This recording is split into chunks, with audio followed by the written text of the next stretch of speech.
She's just an innocent bystander. So what's new? Tell him I want to do it. It has to be done by next Thursday, Nick. And make sure it happens in Boston where he lives.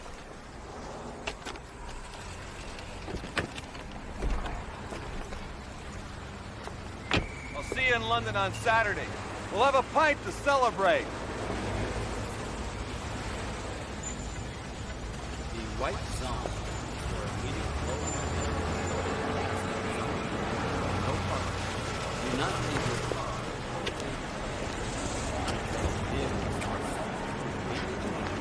Mr. Toomey! Mr. Toomey! Thank God I caught you! I checked over the figures on those foreign bonds you bought, and as it turns out, you haven't made $43 million. You've lost it. I know. You know? Of course I know. I'm the head of the bond department, aren't I? Talk to you from Boston. Mr. Toomey, you can't go to Boston. All these transactions were personally authorized by you. The board of directors will crucify you. I know. That's why I have to go. And I suggest you just relax, because everything's going to be fine. In fact, it's going to be wonderful. There's something strange inside that man's head. Later, Dinah. Now that I've given you a lift to the airport, you want to tell me why you're going to Boston? Doris, I'm not going to tell you, and you know Yes, but this is just so unlike you. Flying off to some strange city for no reason, not even telling your best friend why. AP Flight 29 to Boston. Oh, gosh, that's my flight. I gotta go. Bye. This is to announce the boarding of AP Flight 29 to Boston, departing from Gate 51. Bye.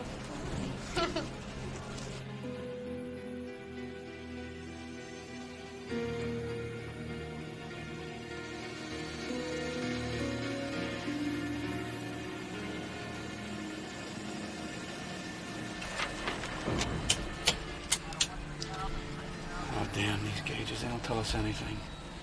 That pressure leak could have been anywhere. Don't worry about it. It's the engineer's problem now. How can I not worry about it? You know what a pressure blowout can do. We were all damn near human pate. Oh, man. Maybe I've been doing this for too long.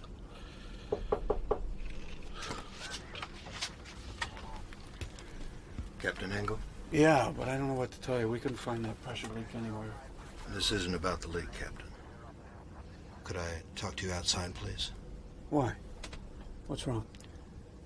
Outside, please.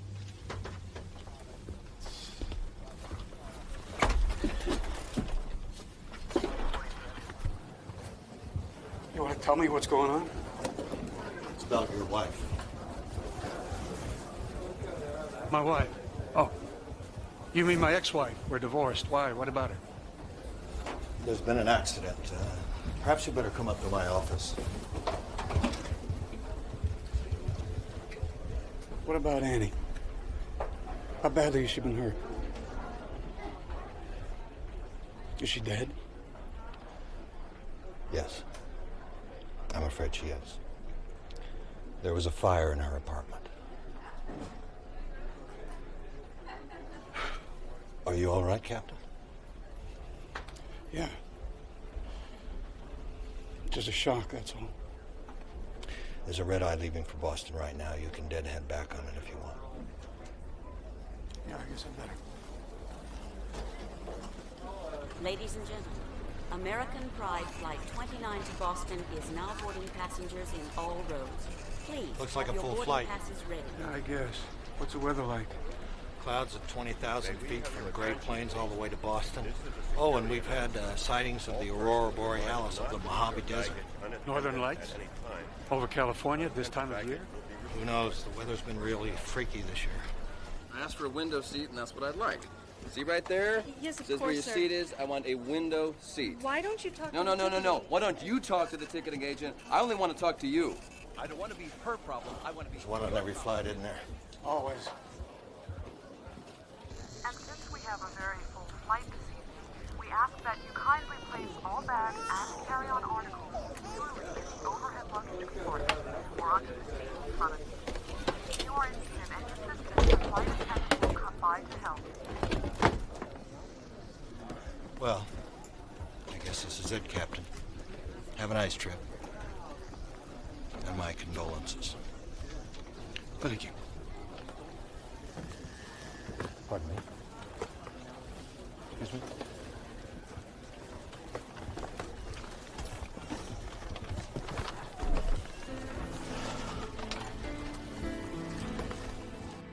Roger, American Pride 29, you're clear for takeoff. Have a good flight to Boston.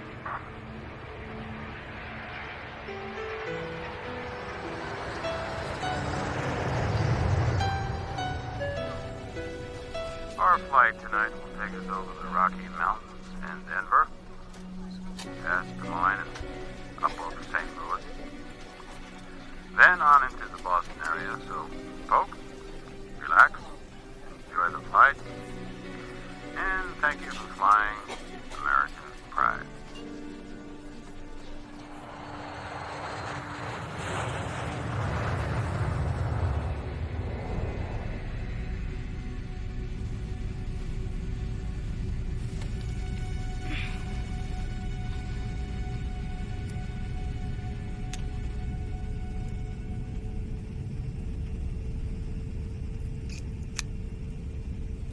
Aunt Vicky, could I have a glass of water, please? Aunt Vicky? Aunt Vicky?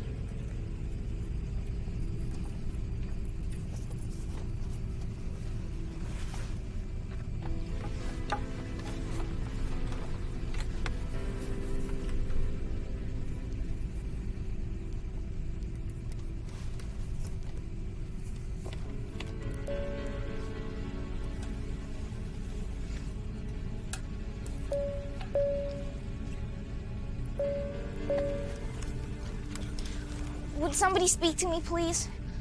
I'm sorry, but my aunt's gone, and I'm blind.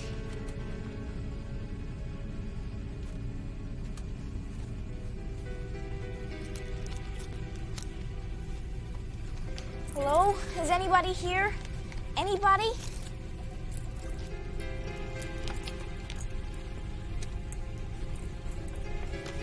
Dear God, please let someone be here. Anyone know?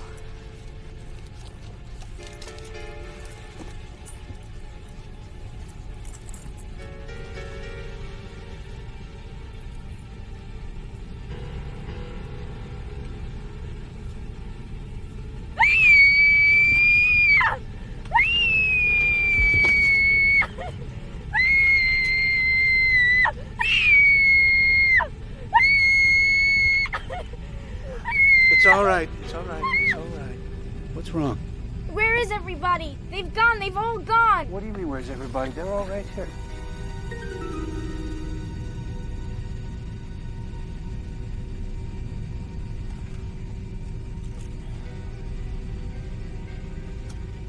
What happened? Did we land while I was asleep and let the others off? Where's my aunt? I want my aunt. Please, I want my aunt. You're gonna be all right. What's your name?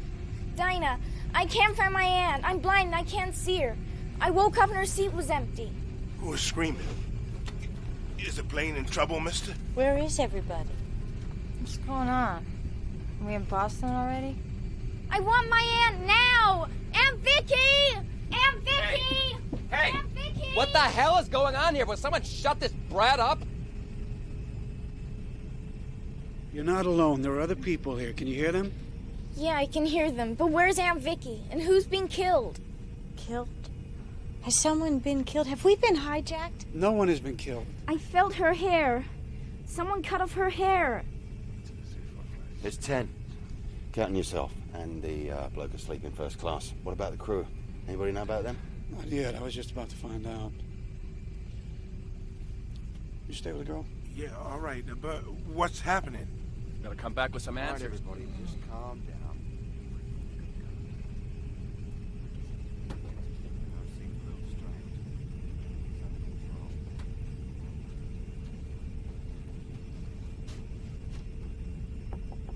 Hello, you guys. Open up.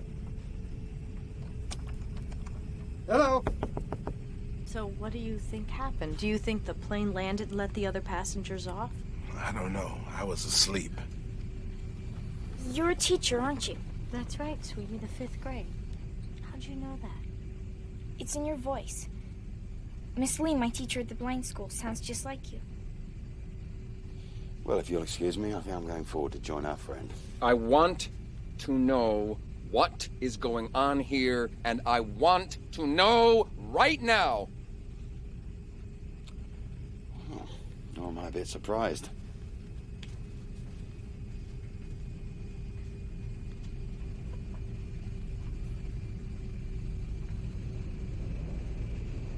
You said before that you had felt someone's hair. What did you mean by that? Over there on one of the seats. I felt someone's hair. This is a wig. It's not a human scalp. Is that what you felt? What do you see? Nothing, just mountains and darkness. Hello? Hello? Hello?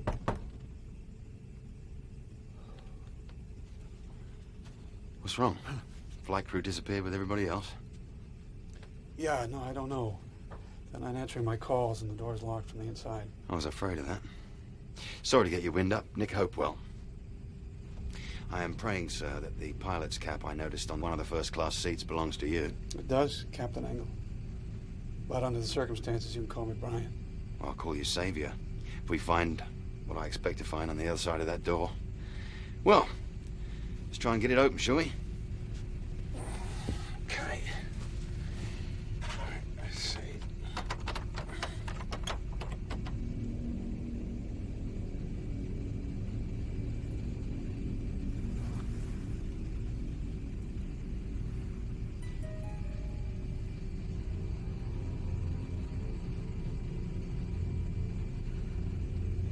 How could someone disappear and leave their hairpiece behind? It's quite a mystery, don't you think?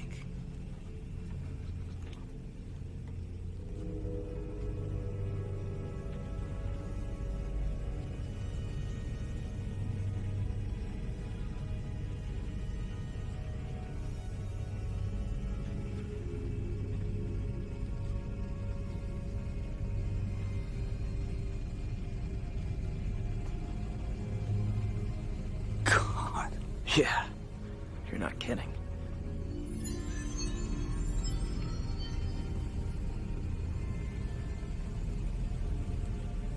Somebody's bridge work. I was afraid of that.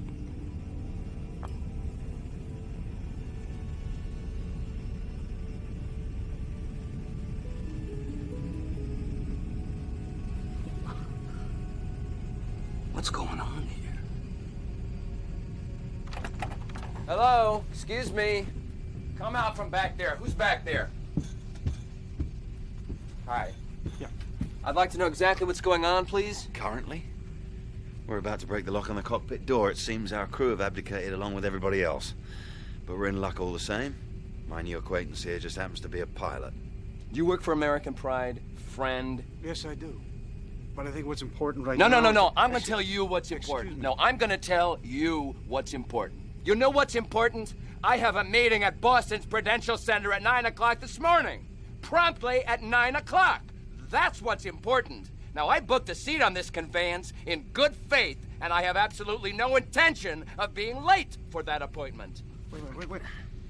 Now, I have 3 questions for you. Number 1, who authorized an unscheduled stop for this airliner while I was asleep? Number 2, where was that stop made? And number 3, why? Why was that done? You ever watch Mr. Spock on Star Trek? What the hell are you talking about? Just if you don't shut your cake hole, you bloody idiot, I'll be happy to demonstrate his Vulcan sleeper hold for you. Don't you talk to me like that. Do you know who I am? Of course I do. You're an obnoxious little twerp who likes to hide his fear behind aggression. No harm in that, but you are in the way. Listen to me. Listen! Oh, a nose hold. I can break it. Easiest thing in the world, trust me. I said I could break it. Do you understand? Signify if you understand. Listen to me. I haven't got time to discuss your business appointments, therefore I'm going to send you back to the cabin with this gentleman in the striped shirt. Don Gaffney. Mr. Gaffney will be your escort. Once you arrive in the main cabin, cabin, you will sit down in your seat, strap your seatbelt firmly around your middle, and keep your mouth shut. Do you understand? Oh, please favor me with a thumbs up if you understand. Jolly good. Now, I'm going to let go of you and your nose now. And when I do, if you so much as utter a word, a syllable, you will be investigating hitherto unexplored realms of pain.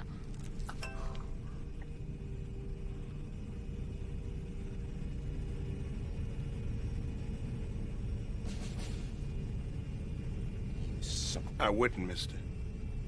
The guy means it. You better come on back with me. Bad idea. Come on. Hey, come on. Come on. Let's see if we can find something for that nose.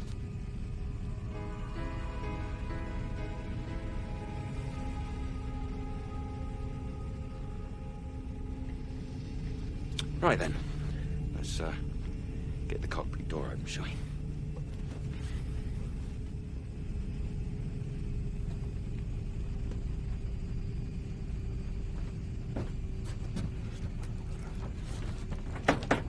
Come on.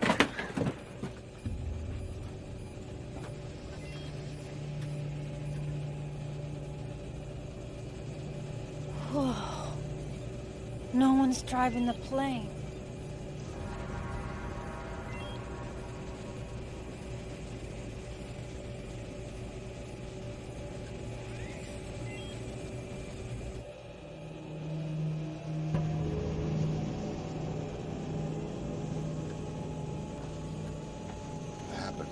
Wherever it was. Look there. I mean, look here. If you want watches, you can take your pick. There are tons of them back in the main cabin. Oh, there indeed. Watches, jewelry, and glasses. Also purses, but the weirdest thing is there's stuff that we're pretty sure came from inside of people. Like surgical pins, pacemakers. You know, I've been going on roughly the same assumption as our rude friend, the one I used the nose lock on, that the plane had landed somewhere for some reason, and then most of the passengers and crew were somehow offloaded, and then... No, there couldn't have been a takeoff while we were sleeping. Well, you can fly that plane on automatic, but you need a human being to take one up or land it. So where are the passengers and crew, then? I don't know.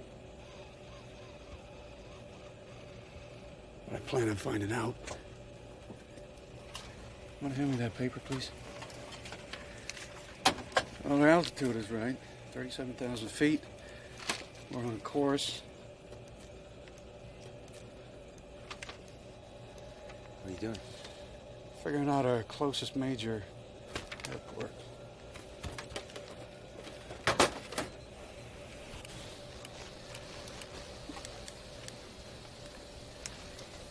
Denver Center, this is American Pride, Flight 29. You read me, over?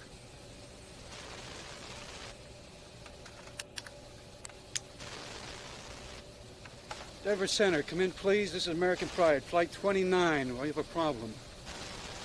A big problem. What's going on? I'm not getting anything at all.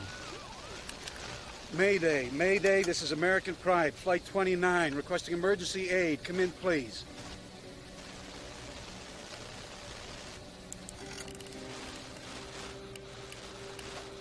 Unicom, this is American Pride, Flight 29, requesting immediate radio contact. Over. Denver, come in. Come in, please. This is AP, Flight 29. You answer me, damn it. Easy, mate. That dog won't bark either. What do they do down there? Have a nuclear war? Look, easy. Tell me what you mean. The dog won't bark. I mean, Denver Control, that dog. I mean, FAA Emergency, that dog. Unicom, which gives advisories at small airports, that dog too. This is the medium shortwave, man. People should be jumping all over this like frogs on a hot sidewalk. But I'm not even picking up static. The VOR beacon out of Denver, that's not working either. What does that mean? It means we have no radio.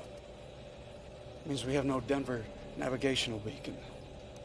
And my board here says everything is peachy keen. Which is crap. It's gotta be. Hey, kid.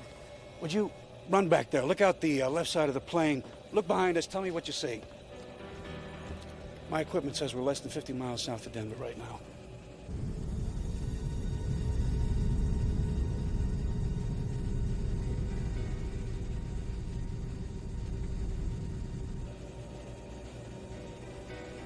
Well, there's nothing out there. Nothing at all.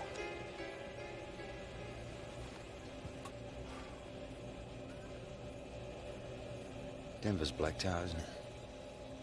Yeah. Either that or it's gone. All right, people, back to your seats. We need a little peace and quiet. We are being quiet. Now, come on, my young friends. Let's go sit in the back. The captain has a lot of work to do.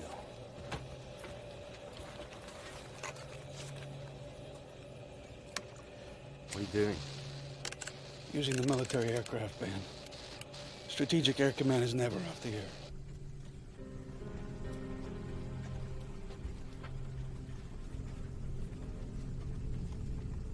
What's going on? The captain and that British fellow are trying to raise an airport on the radio. I suppose that we should introduce ourselves. I'm Bob Jenkins. I'm a mystery writer. I've written more than 40 novels. None as strange as this. My name is Laurel Stevenson, and I'm a school teacher in the San Fernando Valley. And this is the first vacation I've had in 8 years. What's the matter? My name's Dinah Bellman, and I'm on my way to have an eye operation in Boston. Afterwards, I'll be able to see again. Probably be able to see again. The doctors say there's a 70% chance I'll get some vision, and a 40% chance I'll get all of it. Albert Kausner. I'm on my way to the Berkeley School of Music. I play violin. I'm Bethany Sims. I was gonna spend a couple of days with my aunt in Worcester, Mass. Now...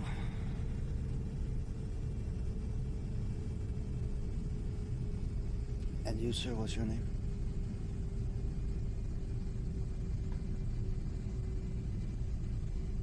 How about you?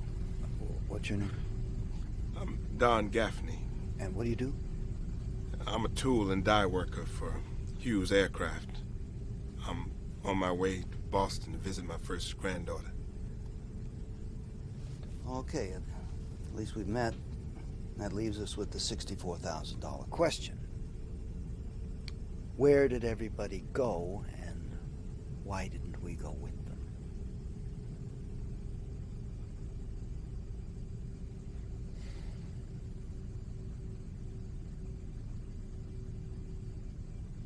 Air Force Control, this is American Pride, Flight 29. Do you read me? Over.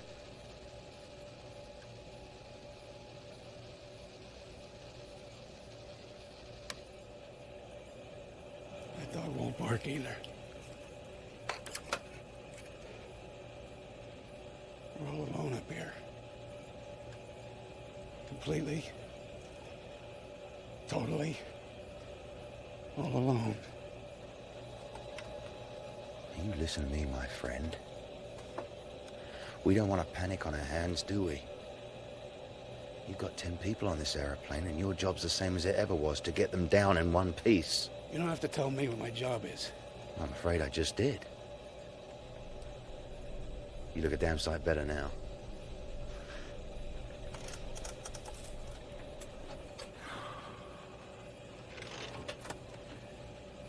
What do you do for a living, Nick? And don't tell me you're an accountant.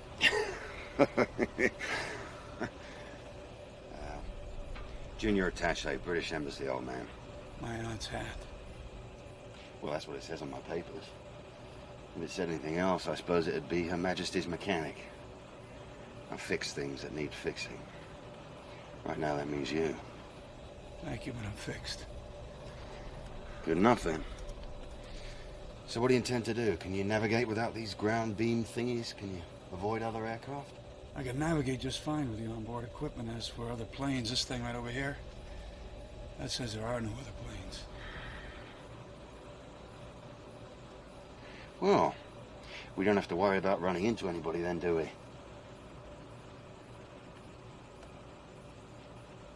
So what do we do now? On to Boston? Logan, at dawn. One of the busiest airports in the world with no idea what's going on in the country below us? No way. No, we're heading to Bangor, Maine. And I think it's time to tell the passengers. The few that are left, anyway. Could one of you gentlemen kindly tell me what's happened to all the service personnel? I've had a lovely nap. But where did everybody go? But it doesn't make any sense. Where'd everybody go? I don't know, but perhaps... Ladies and gentlemen, this is the captain speaking. Captain, my butt. Hey, shut up. As you know, we have an extremely odd situation on our hands here. We have no cockpit-to-ground communication. And about 5 minutes ago, we should have been able to see the lights of Denver clearly from the airplane. We couldn't. Now, all of that is bad news. The good news is this. The plane is undamaged. We have plenty of fuel. And I am qualified to fly this make and model. And the last thing I want to pass on to you is that our destination will now be Bangor, Maine. What? Our in-flight navigation equipment is in 5x5 working order. But I can't say the same for our navigational beams. Under the circumstances, Bangor International Airport will be our safest bet. I have an important business meeting in Boston this morning at 9 o'clock, and I forbid you to fly us into some whistle-stop Maine airport! Do you hear me? Would you please be quiet? You're scaring the little girl.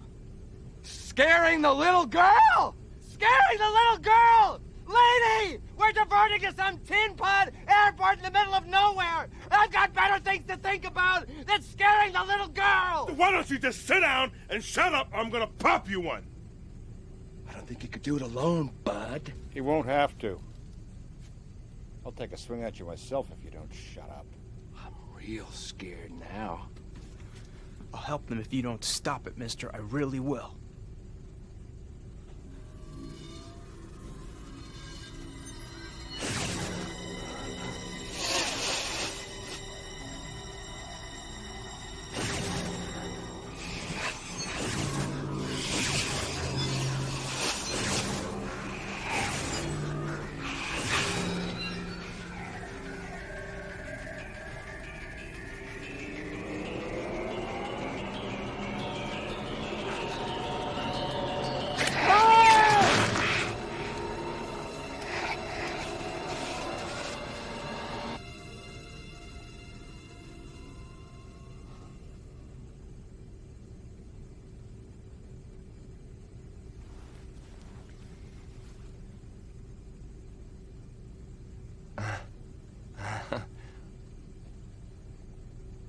Okay. Okay, fine. You're all against me?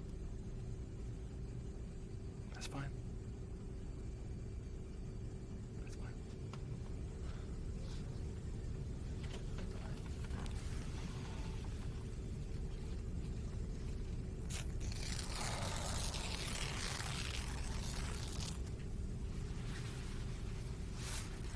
It doesn't have to be this way, mister. You should just relax. Take it easy.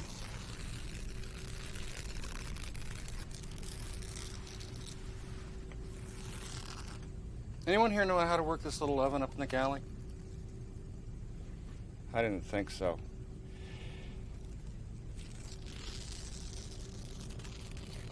That man was just upset, you know. He's better now. We all look like monsters to him. No. I'm sure we don't. Now, what made you say that? I hear things sometimes. People's thoughts. I always have. But just now, for the first time. I saw what that man was seeing. It was dark and fuzzy, but I still saw.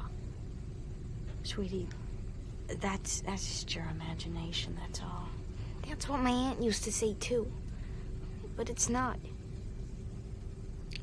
Why don't you get some sleep? You'll feel a whole lot better. No, I won't. Besides, I was asleep, and now I'm all slept out.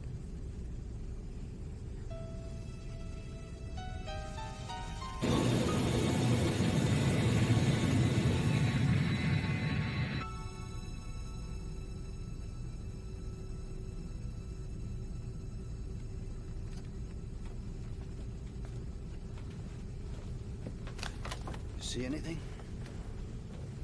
Didn't think so. May I ask you something?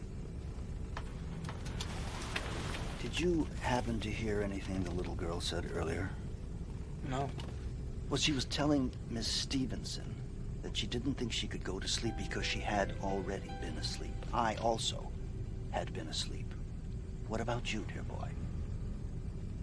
What about me, what? Were you sleeping? You were, weren't you? Well, yeah. Yes.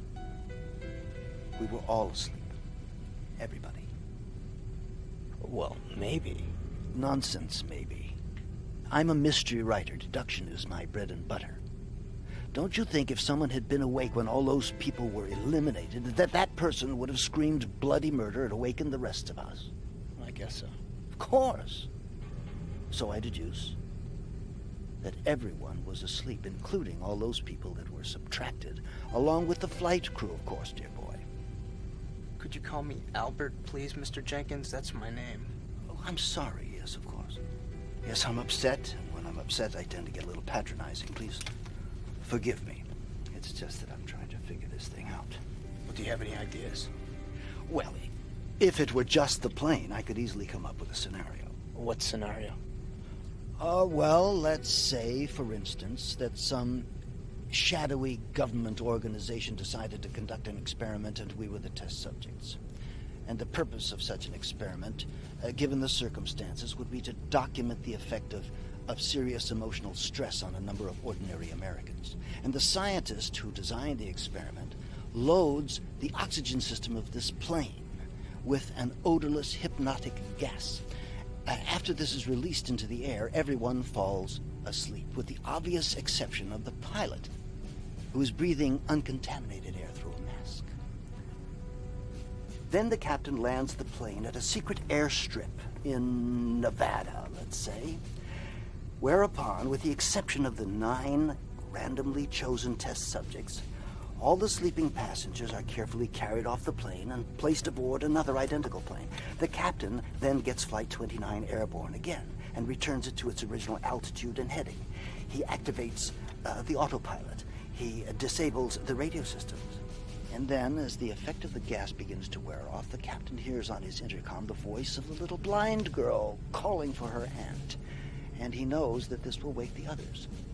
The experiment is about to begin. Captain Angle is one of them.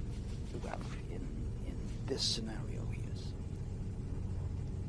If Captain Angle is one of the people who did this to us, we're going to have to capture him as soon as we land.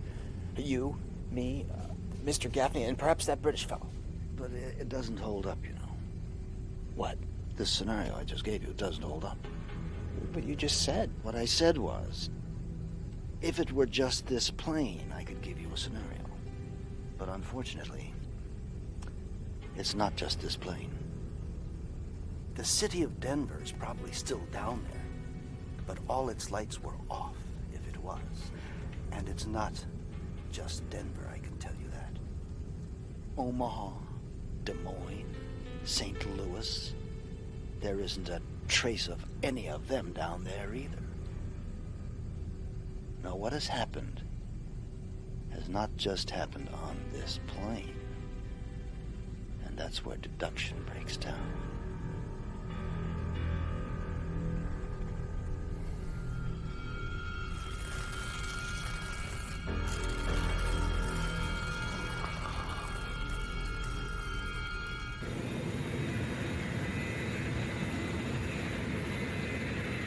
St. Louis Center, come in, please. This is American Pride, 29 Heavy. Repeat, American Pride, Flight 29 Heavy. Do you read me, over?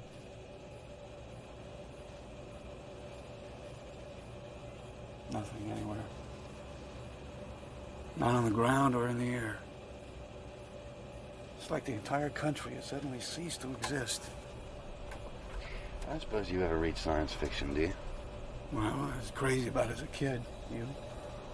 Yeah, till I was 18 or so. I've been sitting here running all these old stories through my head. You know, time warps, space warps, alien raiding parties. I mean, we really don't know if there's anything left down there, do we? Not with all this cloud cover. No, we don't. No, it might hold all the way to Bangor. With air traffic control out of commission, there's no way of knowing.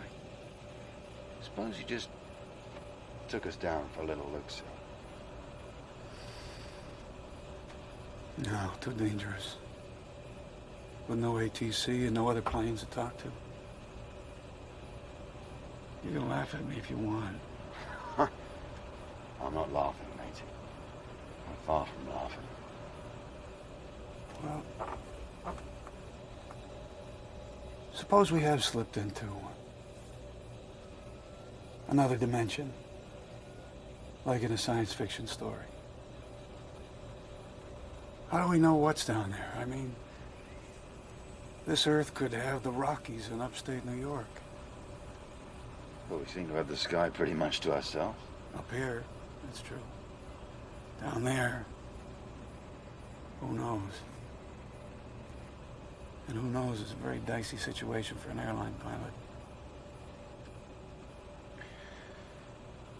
So, for now we just go on. Right. And wait. Right again. Well, you're the skipper. That's 3 in a row.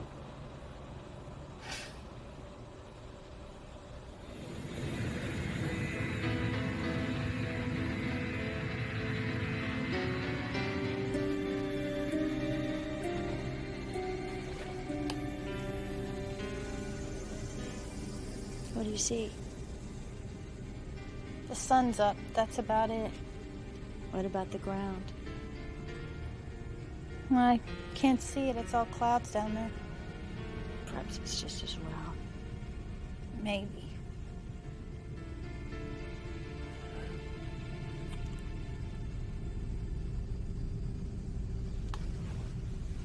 Feeling better? A little. I don't mean to pry. But... What? You can ask me what you want. Why did you lie about why you were going to Boston? How did you know I lied? I could hear it in your voice. I can hear lots of things. Maybe because I'm blind. I don't know, but I know you don't lie. Otherwise, I wouldn't have heard the difference. I was going to meet someone. A man named Darren Crosby. How did you come to know him? Well, that's the embarrassing part, and that's why I lied. I've never actually met him before. We started corresponding through a personal ad in a magazine, and I liked him. I mean, I liked what he wrote and what he looked like in his picture. So I agreed to fly to Boston to meet him. That's strange, isn't it? To fly all the way across the country to see someone you've never even met before. Yeah. But I just realized it didn't have anything to do with Mr. Crosby. It was really about me. I didn't want to play it safe anymore. I was trying to break out of the confines of my life and have an adventure. Well, I guess I got more of an adventure than I bargained for.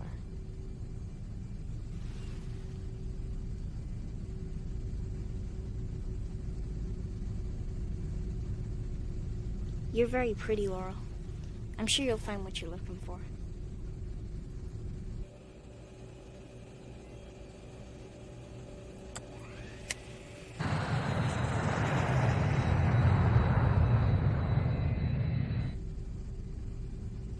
Do you think we're gonna be all right? I think so. I hope so. Kind of scared what might be under those clouds. Then I was scared anyway about Boston. My mother all at once decided how it'd be a great idea if I went to spend a couple of weeks with my Aunt Shauna. I think the idea was for me to get off the plane and then Shauna pulls a string on me. What string? Do not pass go, do not collect $200, go directly to the nearest rehab and stay there till you've dried out. Everything just seemed so weird before that this just seems like more of the same. This is really happening, isn't it? I mean, I'm not just imagining it, am I? No. It's real enough, all right. Do you need a rehab, Bethany? I don't know. I guess I might. I used to just think it was party time, you know? All the booze and drugs I could get, but now, I don't know. But getting shipped off this way just makes me feel like a pig in a slaughterhouse chute. I'm sorry. I'm sorry too, but I guess this is the wrong time to worry about it, huh?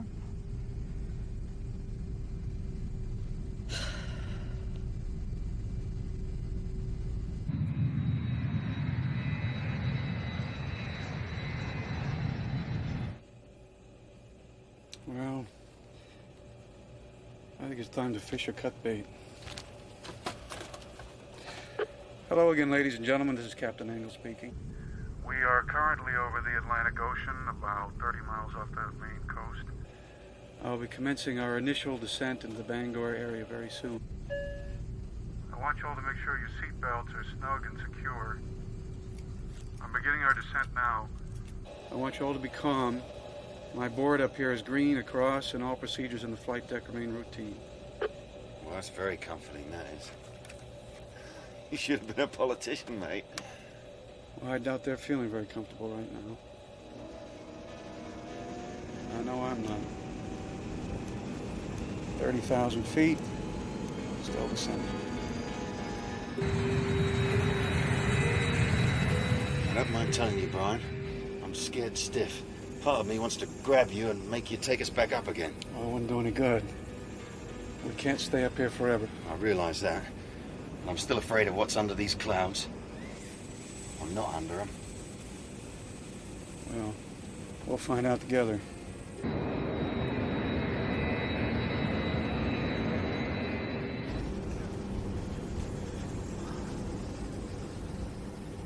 I figure we might as well all be together on this one.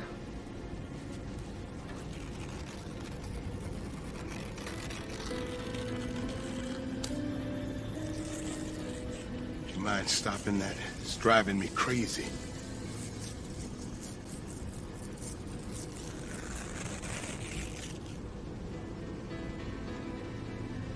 Well, at least we'll be able to get some chow when we land.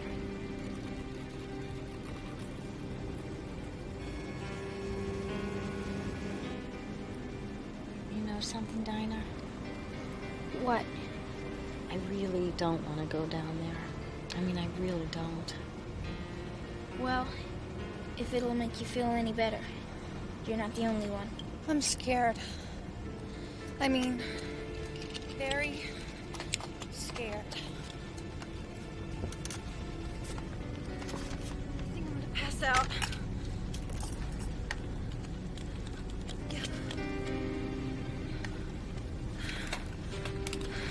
It's going to be all right. I hope so. Oh!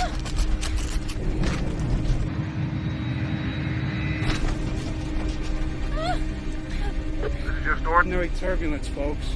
Most of you have been through this before, so just remain calm.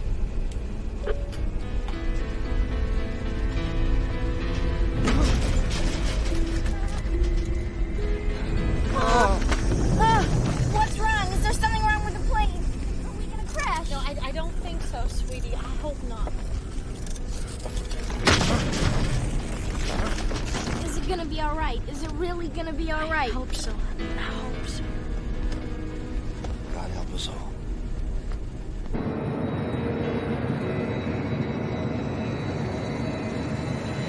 Look, maybe this wasn't such a good idea, Brian. Maybe we should climb back up again and think about it, eh?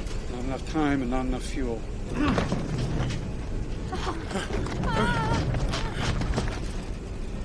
Hang on. Going in.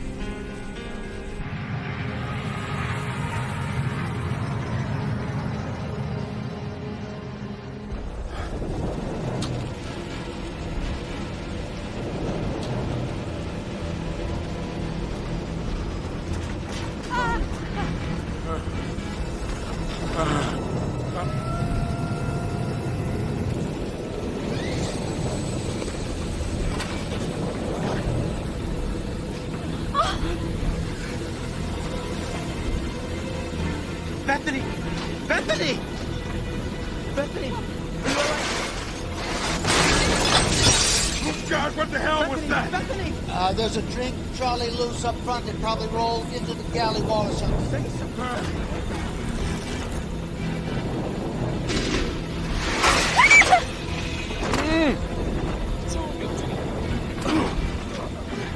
Please, I don't want to die. I just don't want to die.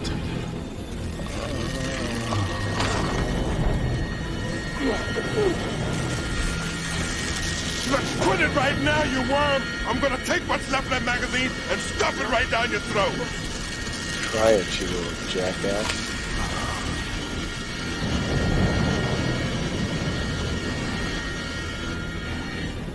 $3,000 feet. How low is this ceiling, Brian? I don't know. Lower than I'd hoped, that's for sure. Oh, that makes me feel a lot better. I'll take us down to 500 feet. If we still haven't broken through the cloud cover, I'll take us back up again. We'll fly down to Portland. Well, maybe you should take us that way now. Now, the weather down there is almost always worse than the weather here. This is starting to look like a bad decision, mate. We haven't struck out yet. But we are running out of room, aren't we? I mean, 2,000 feet. Somewhere underneath all this grayness, the ground's rushing up to meet us, isn't it? Yeah, it is, but we still... There we go. We're coming through.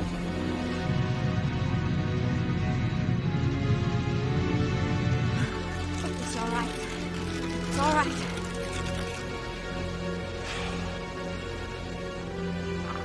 We've broken through the ceiling, ladies and gentlemen. In a few minutes, you're going to hear a thump from below. That'll be the landing gear lowering into place. I am continuing our descent into the Bangor area.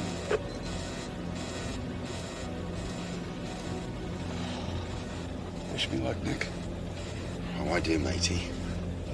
I do.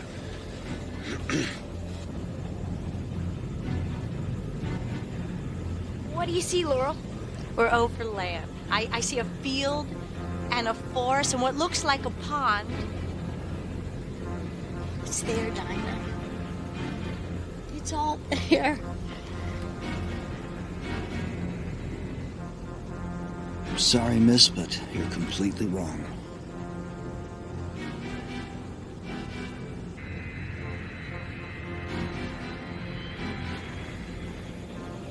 I can see the airport. My God, what a beautiful sight. Well, buckle up, we're coming in. Bangor Tower, this is AP, Flight 29, heavy. I am declaring an emergency. If you have runway traffic, get it out of the way. I am coming in. The runway lights are dead, Brian. No time to worry about that now.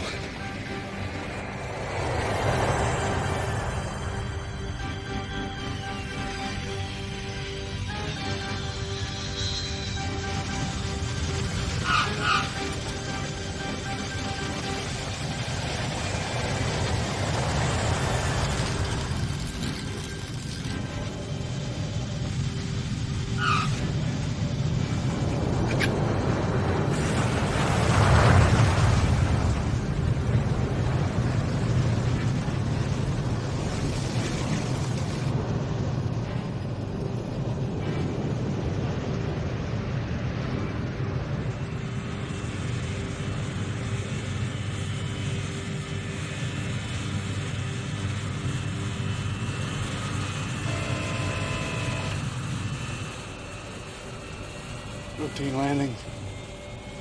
Nothing to it.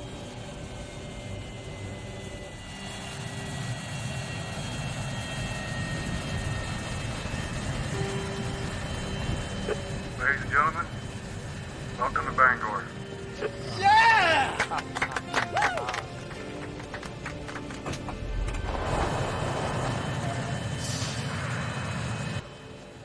Thank you for that welcome, my friend.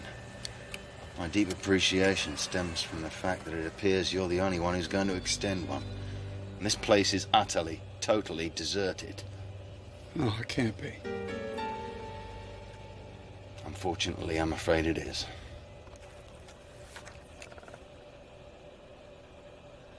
So what do we do now, Brian?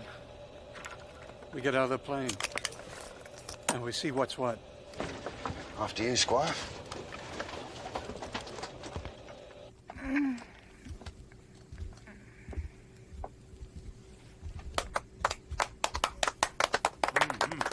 Okay. Yes. What is it? It's the pilot. It's the pilot that landed us safely.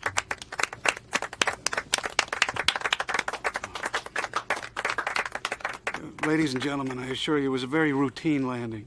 Aw, shucks, ma'am. It weren't nothing. You made it down alive? That's great. If I could just have your attention. Now, I know you've all looked out the windows, so you know as much as I do. Not only have the passengers and the crew on this flight disappeared, but it now appears that the people on the ground have disappeared as well.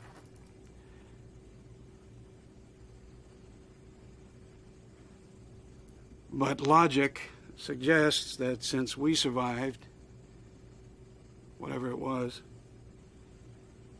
that others must have survived it as well. False logic.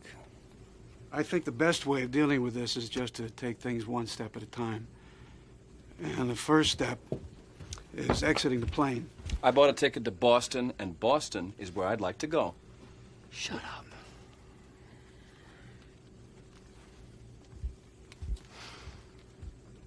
We're going to have to use the emergency slide, so I want to review the procedures with you.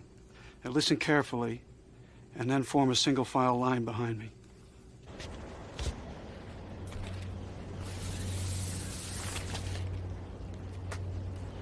Well, here we are at last. You know, there's something wrong with the air here, Brian. It's... What do you mean? I don't know. Poisoned? No, at least I don't think so. Just no odor, no smell. What? Is there something wrong?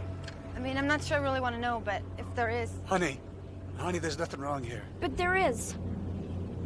This place smells wrong. Really badly wrong.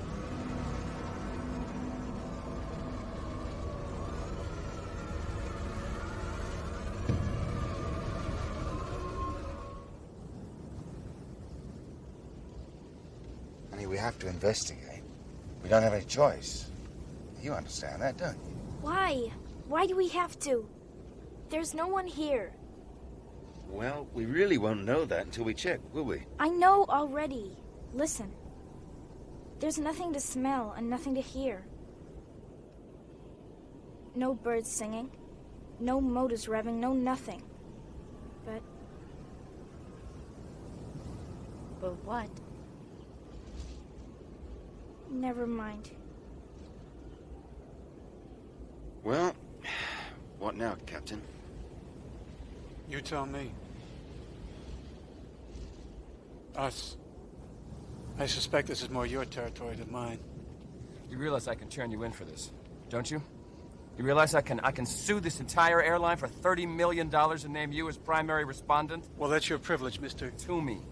Craig Toomey. Mr. Toomey. Mr. Toomey, are you aware of what has happened to us? There are no excuses. Mr. Toomey? Just terrible. Mr. Toomey? Stop wasting time! Mr. Toomey? This is terrible. Just terrible. An A- and a B. A B, for God's sake. What, you gonna dig ditches for the rest of your life? But Daddy, There are no excuses. Look at this. That's a B. That stands for bum. Now, what happens to lazy bums who lie down on the job, Craig? The Langoliers get them? They do more than get them. They get them and they eat them. They tear into those lazy little boys with their dry, hungry, chomping teeth. No, Daddy, don't let them get me! They will get you unless you get with the program and stop wasting time. They will eat you alive! Alive and screaming! Mr. Toomey. Mr. Toomey? Stop wasting time, Craig! Mr. Toomey, are you listening to me? Of course I'm listening to you, and I know what happened to everybody here, these stupid, lazy people. The Langoliers got them. Pardon me? You know how important my meeting at the Prudential Center in Boston is? Do you understand that the economic fate of nations may hinge on this meeting, a meeting from which I shall be absent? Well, that's all very interesting, but really, right now, I don't have the time. Time! What the hell do you know about time? Ask me about time! Ask me! Time is short, sir!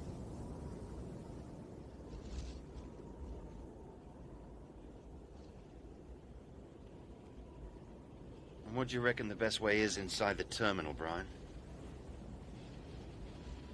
Well, I guess it would be through the luggage conveyor. All right, then. Now let's hike on over. Ladies and gentlemen, shall we? Sure. Let's go. Let's go. Mr. Toomey? Let's keep together, please. Why don't we see if we can get something See to the opening eat? there? That's what we're going through. If there's a restaurant.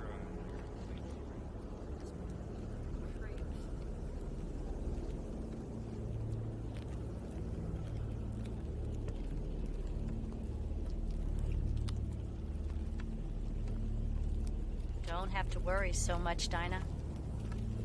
It's just that the situation is strange, therefore everything seems strange. Including the sound your heels make hitting the concrete? You're right. They sound weak. That's right. Weak. Almost as if they don't have any strength.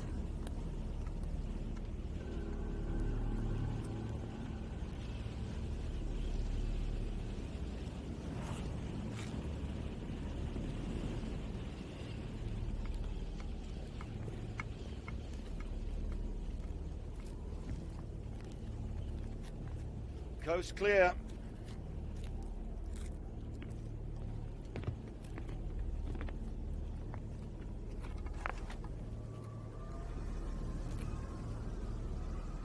It's really wrong here.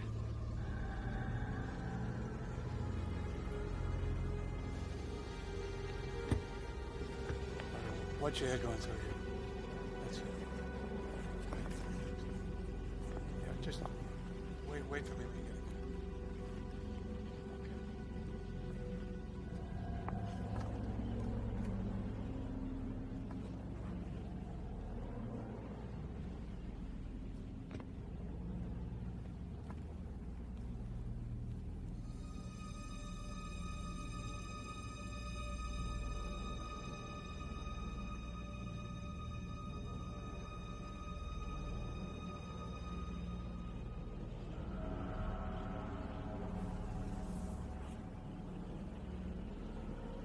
Right then. Let's try the telephone, shall we?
What, I scare you?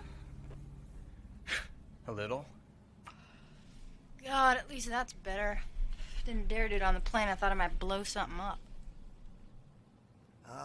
Excuse me, but I quit those, 10 years ago. No lectures, please. I've had enough to last me a lifetime. No. I was gonna ask if I could have one. Thank you. Thanks.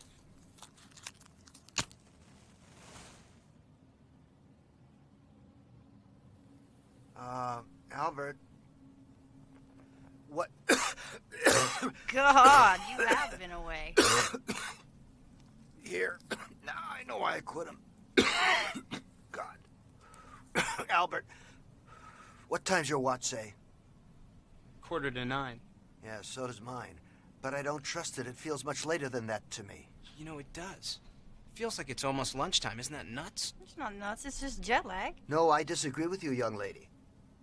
We traveled west-east, and any temporal dislocation that west-east travelers feel works in the opposite direction. They feel it's earlier than it really is. I wanted to ask you about that exact thing on the plane. When the captain told us that there must be other people here, you said false logic. But it seemed straight enough to me. We were all asleep, and we're here. And if this happened at 4:07 Bangor time, well, then almost everybody in town must have been asleep. Yes. Yes. So, where are they?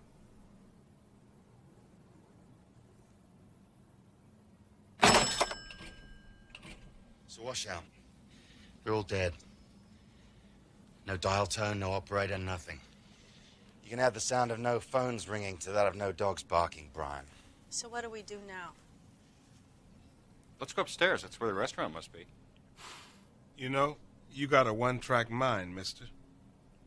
In the first place, my name is Rudy Warwick, not Mr. Sorry. And second, people think better when their stomachs are full. It's a law of nature. I agree with Mr. Warwick. I think we could all use something to eat. Yeah, why not? I'm starting to feel like Robinson bloody Crusoe anyway.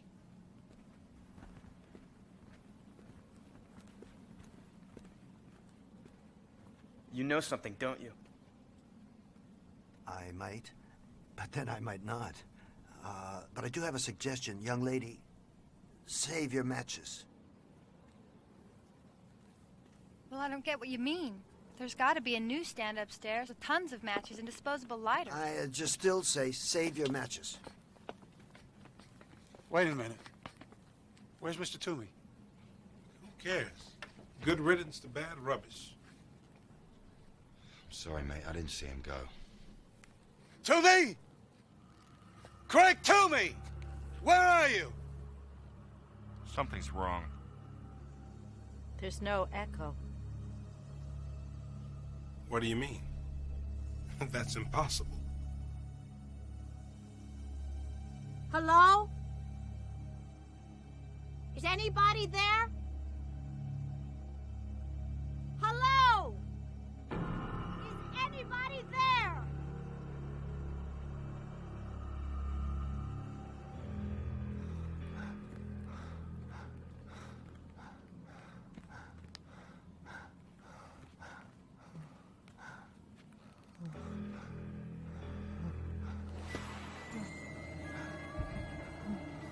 They're coming, son.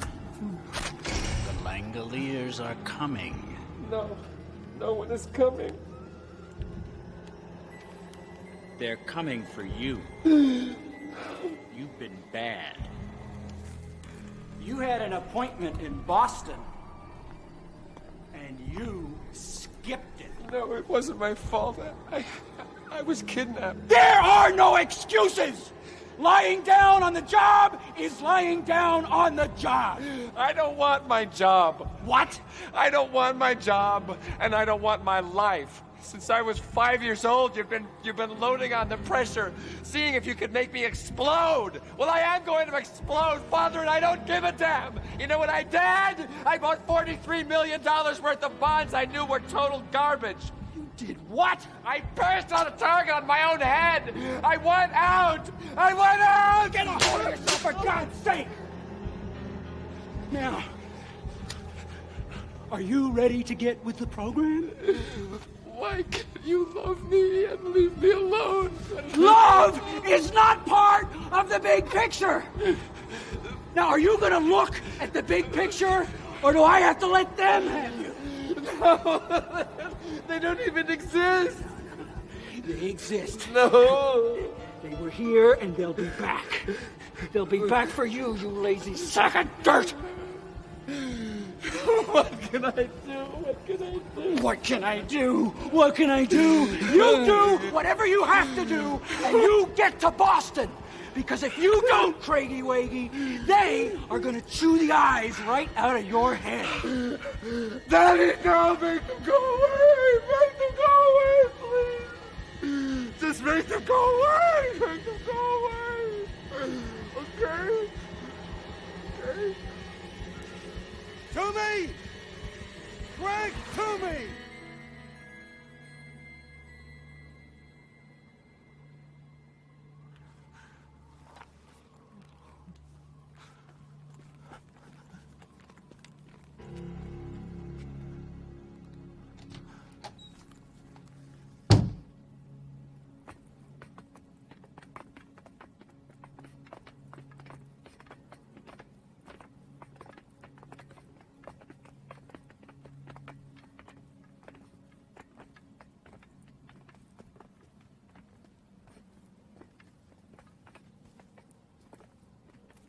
Okay, let's go. Wait. What? Shh.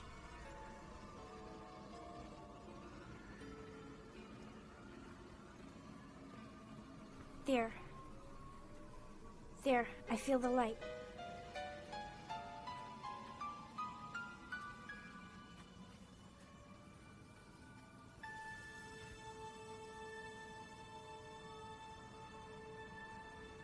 The glass is wrong, too. Dinah. Shh. I hear something.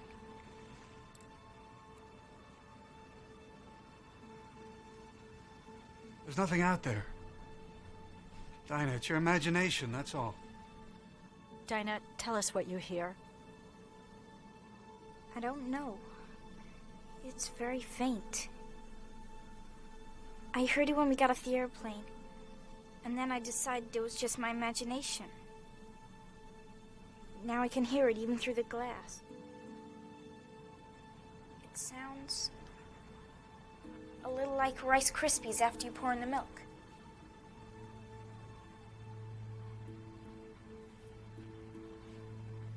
You hear anything? A bloody thing. Mind you, she is blind. I mean, she's used to making her ears do double duty. I think it's hysteria. Do you hear anything? Not a bloody thing. Mind you, she's blind. She's used to making her ears do double duty. I think it's hysteria. Dinah, what are you talking about? I was talking to Nick. And she heard us from over there by the window. You've got great ears, hon. I hear what I hear. And I hear something out there. In that direction. And it's awful. A really terrible, scary sound. If you could just tell us what it was from this, it would really help. I don't know. But I know it's closer than it was. We have to get out of here and soon. Because something's coming. There's something making that horrible serial noise. Dinah, the plane we came in on is almost out of fuel. Then you have to put some more in it! It's coming! Don't you understand? It's coming! And if we haven't gone by the time it gets here, we're all going to die!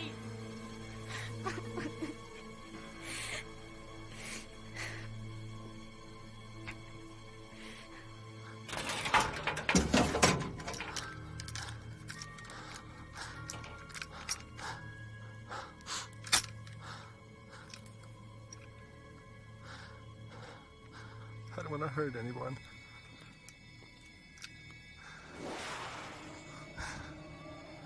Don't forget, Craigie Waggy. The Langoliers were here. And they will be back. You'd better be gone when they get here, or you know what will happen. Oh, I know what'll happen. They'll eat me. They'll eat me all up.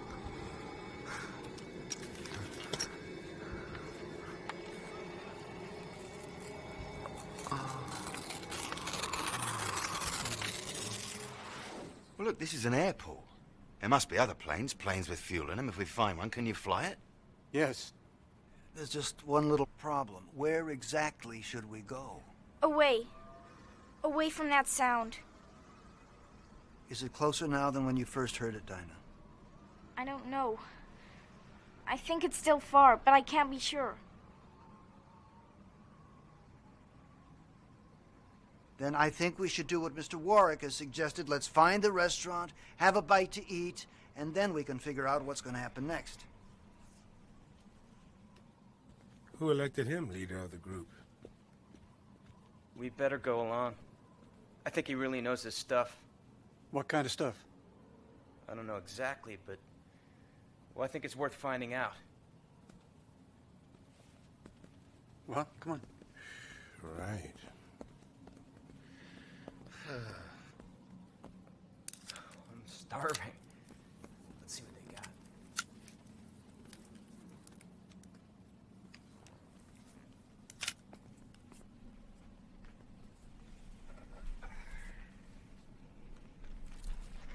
See? I told you I didn't need to save my matches. You were right. But let's try one of these, okay? Sure, but why? Well, that's what we're going to find out. Son of a bee. Looks like we've discovered yet another problem. Can I borrow your book of matches, Bethany? Wait a minute, matey. Exactly what is it you do know? Only that this situation has even wider implications than we thought. What's happening, folks? Be damned if I know, but I don't like it much.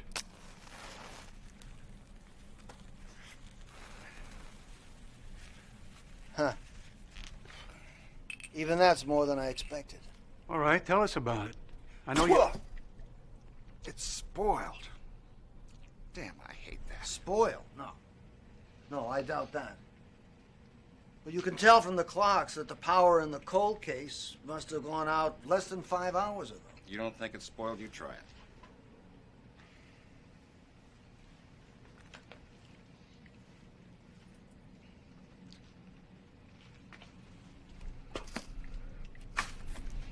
That's not spoiled. It's just tasteless, like chewing paper. But I can understand why you might have thought that it was spoiled. It was spoiled. Try your beer. See how that is. I don't want it anymore. Here, give it to me. I've drunk 'em warm before. It don't cross my eyes none. Damn. Flat. Flat and tastes like an old tire. Oh, good. That's good. Flat, that's something we can see. Can you get some more beers and some soft drinks from the cold case over there?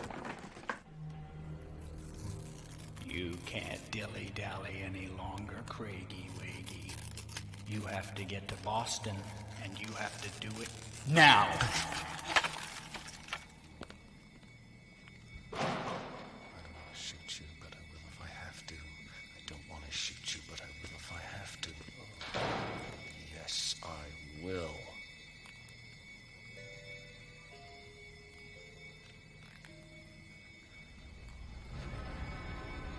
You're out there, aren't you? You ate up all the useless, lazy people, and now you're coming back for me. But I'll be gone by the time you get here. I'm going to Boston.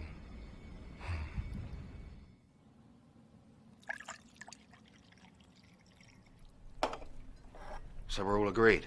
The beer's flat. But why? Well, I have an idea, but before I say anything else, I'd like you all to look around this place very carefully and see if you can tell me what's different about in here than on the plane.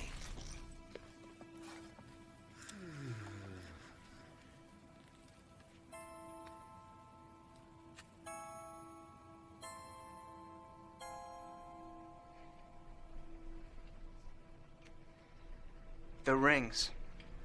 The wallets, the purses, the surgical pins. None of that stuff is here. Correct. That's 100% correct. As you say, there's none of that stuff here. But when we woke up, it was on the plane. Why isn't it here? Maybe nobody was here when it happened. No, that's nonsense. An air terminal is like a police station or a fire station. There's people there regardless of the hour. Watch out, I hear someone! I don't want to shoot her, but I will if I have to. Now take me to Boston. What's you hear happening? me? What is it? Take me to Boston. You're choking me! What is he doing? What's choking me? Steady on, old mate. Stop moving around! You can make me do something I don't want to do. Now you stop moving Do around! as he says, Bethany. I don't want to shoot her, but I will if I have to! Ow! No, Albert!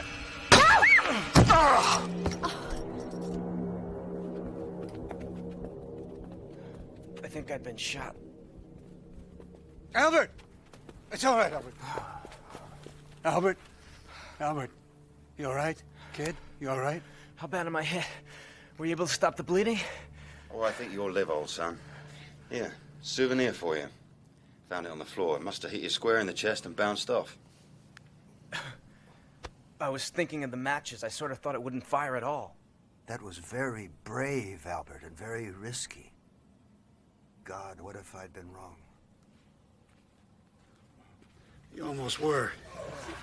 A little more pop, and Albert here would have had a bullet in his lung. Okay? All right. So here's what we do, Mr. I thought it was really brave. Did you pass me that rope? I mean, incredible. Something strong. It wasn't much. I don't want him moving at all. Oh. Hold his hands for me. Say, I didn't kill that guy, did I? I hit him pretty hard. He's out like a light, but he's still alive. Oh, his pulse is strong and regular. He'll live. He'll just wake up with a bad headache. In the meantime, I think it might be wise to take a few precautions, don't you? Do you have to be so rough? Yes. If you want him safely secured, you do want him safely secured, don't you? All right. Just like one of Father John's Christmas turkeys. Neatly trussed.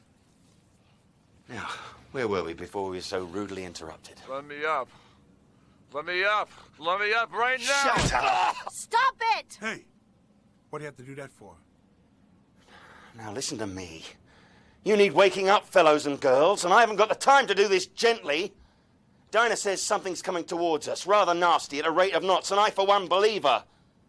Now, having a knowledge of what it is may not save our lives, but I'm bloody sure that a lack of it's going to put an end to us. And soon. Anybody disagree? Jolly good. Mr. Jenkins, pray continue. I'm sorry, but I write about these things. I just haven't taken part in them. Until now, that is. I think you're doing great, Mr. Jenkins. And I like listening to you, too. It makes me feel better. Oh, well, thank you. Thank you. That's very nice of you to say that, Dinah. I think I found a fallacy in our thinking, and it is this.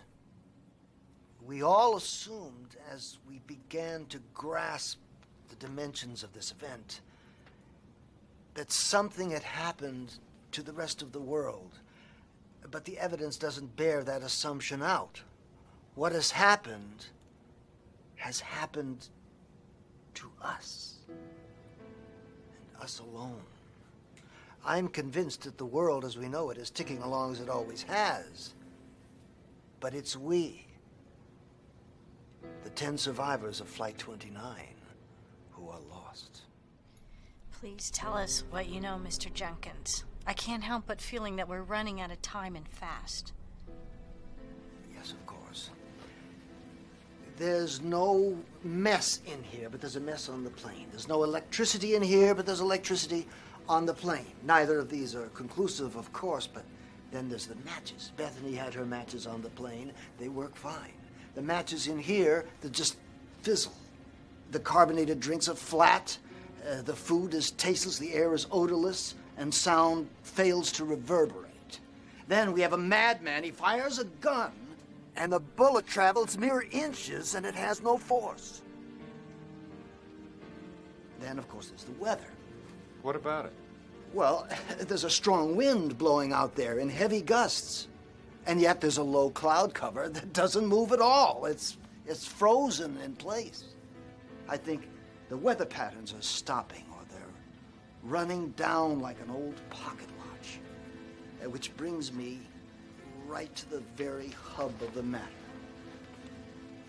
I said not 15 minutes ago that I felt it was lunchtime. Well, now I feel it's a lot later than that. I feel it's 3 o'clock, 4 o'clock in the afternoon. And I have a terrible feeling that we're going to see it getting dark outside before our watches tell us it's 9:45 in the morning. Please, Mr. Jenkins, can we get to the point? Well, the point is that what we're dealing with here is time. Not to mention, as Albert has suggested, let's say that every now and then a hole appears in the stream of time.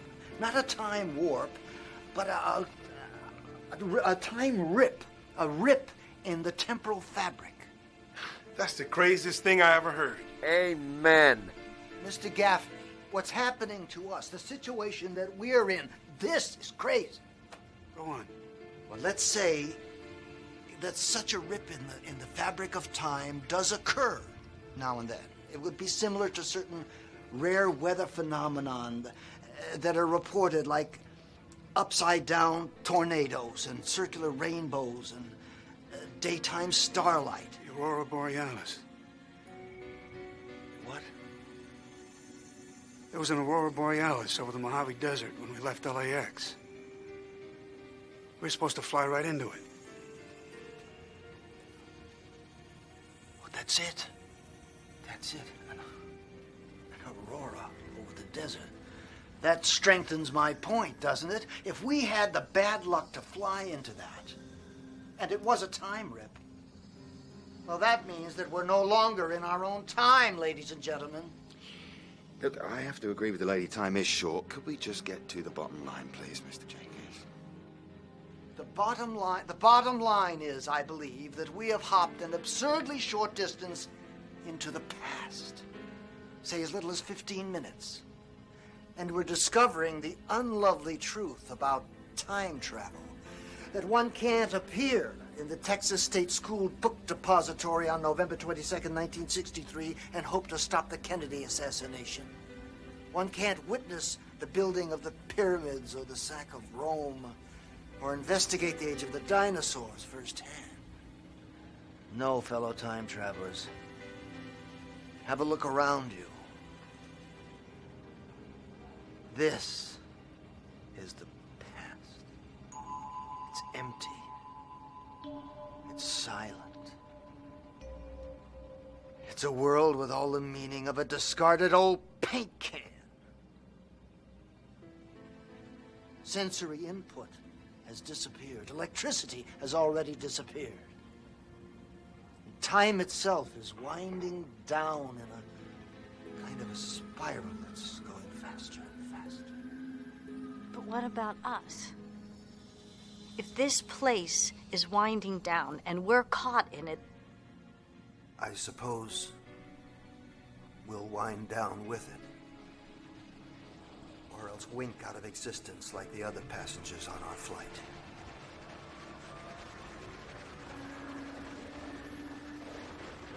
Mr. Jenkins, the sound I told you about before. I can hear it again.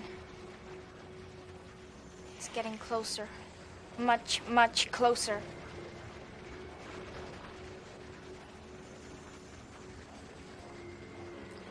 I'm going back out to the windows.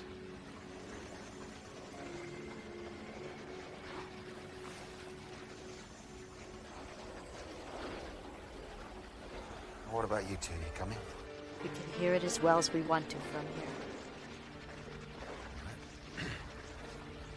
Why'd you stay away from Mr. Toomey? Stay away from Mr. Toomey.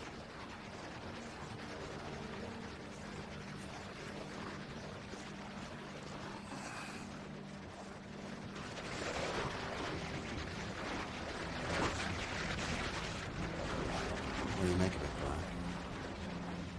Brian? All I know is it's the only sound in town. No, it's not in town yet. But it will be, and soon. Dinah's right. We gotta get out of here, and we gotta get out of here now! Yeah, but where do we go? Atlantic City, Miami Beach, the nearest spa? Captain, you're suggesting that there's no place we can go. I hope that you're wrong about that. First, I have a question. Is it going to be possible to refuel that plane even though there's no power? Yeah, they have fuel pads in the ground next to the jetway out there. They should be full. But even if we do refuel the plane, then what? Then we take off again. The sound is coming from the east. The time rip was several thousand miles to the west. Can you retrace our original course? Yeah, I can, but why? The time rip might still be there. Don't you see? We might be able to fly right back through it. He might have something there, Brian. He just might. Yeah, he might. He might, or it might not. It doesn't really matter, because we're not going anywhere in that plane. Why not? If we can refuel it, then why...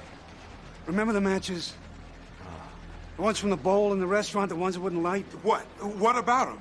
Well, don't you see, mate? If the matches won't light and the beer's flat... Then jet fuel won't burn. It'll be as used up and as worn out as everything else in this world. I might as well fill up those fuel tanks with molasses. You mean we're stuck here?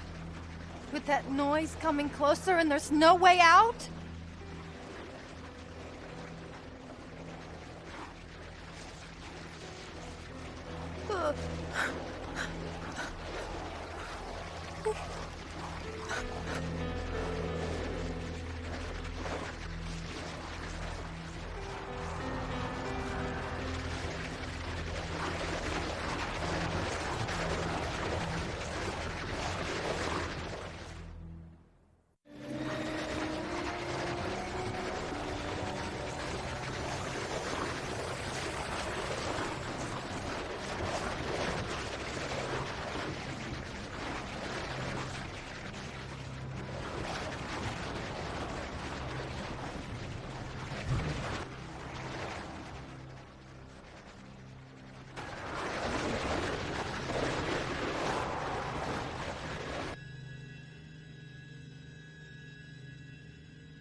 You mentioned Langoliers earlier, Mr. Toomey. What are those? Dinah, don't talk to him. Oh, don't worry. I wouldn't hurt the child. No more than I would have hurt that girl. I'm just frightened, that's all. Aren't you? Yes. But I don't take hostages, and I don't try to shoot teenage boys when I'm frightened. Touché. What are the Langoliers, Mr. Toomey? Well...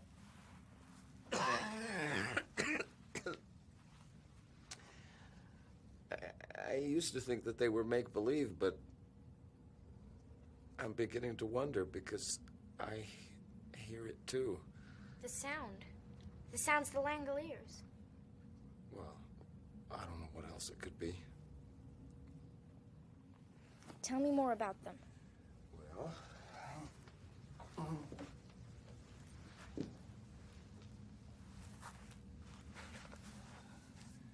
My father used to say that the Langoliers were little creatures that lived in closets and sewers and other dark places. Like elves. No! No, not like elves. Nothing quite so pleasant, I'm afraid.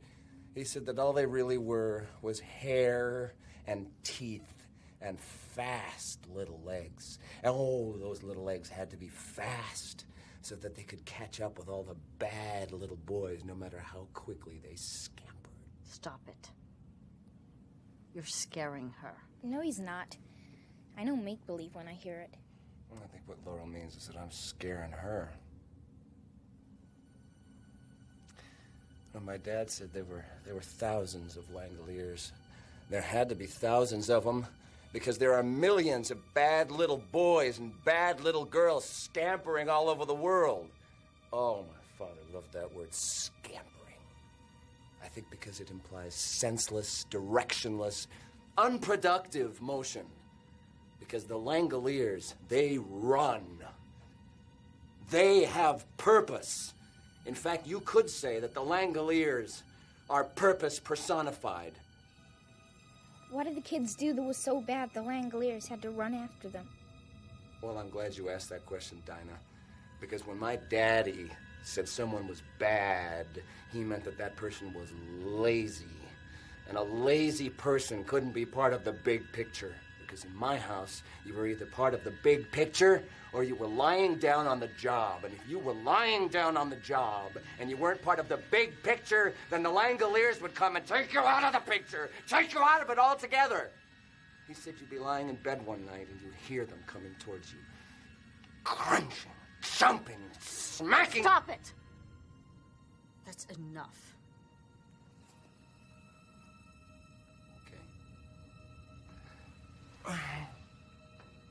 I'll bet you were scared of your dad, weren't you, Mr. Toomey? You and the cigar, little miss. I was terrified of her. Is he dead? Yeah. Was he lying down on the job? Did the Langoliers get him? Yes.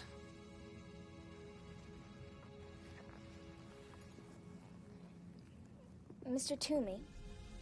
What? I'm not the way you see me. I'm not ugly. None of us are.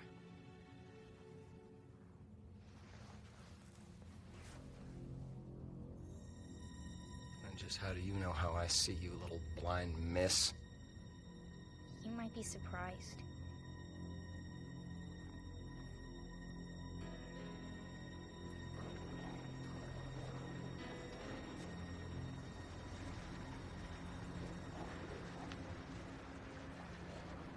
Okay, so what do we do now?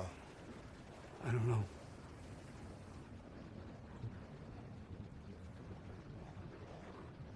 God, she looks beautiful, doesn't she? Yeah, especially compared to everything else around here. Brian, exactly how much fuel do we have left? Well, when we landed, I had less than 5,000 pounds. To get back to where this happened, I'd need at least 100,000.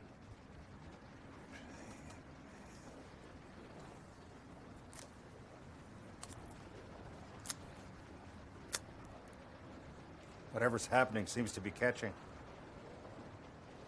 Well, I'm going back to the restaurant.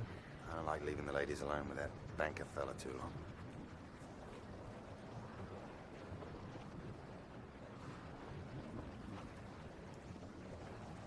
Come on.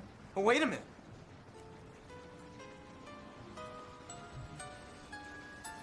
Albert? Albert, what is it? Captain Angle. Captain Angle, come here. I think I have the solution to our problem.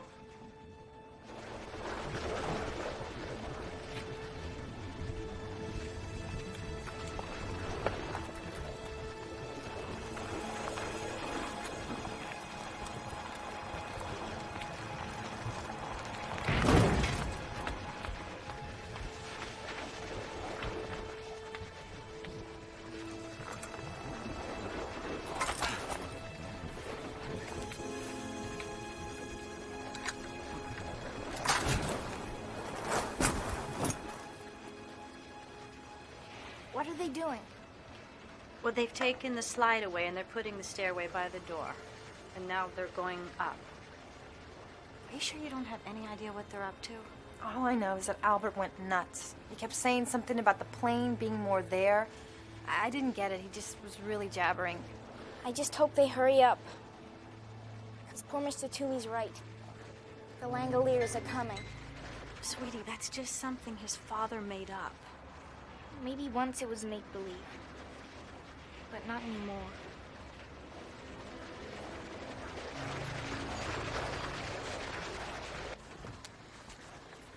All right, Albert. On with the show.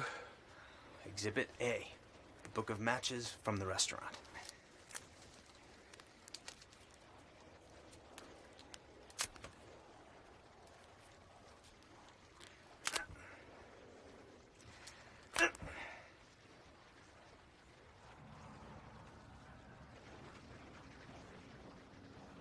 Looks different outside. The light's going. That's what's different. How's Mr. Toomey? You kidding? He fell asleep.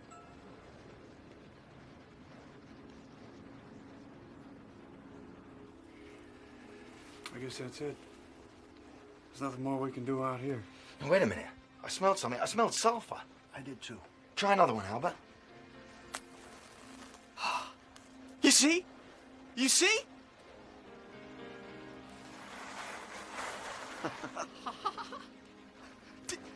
Do you see what it means?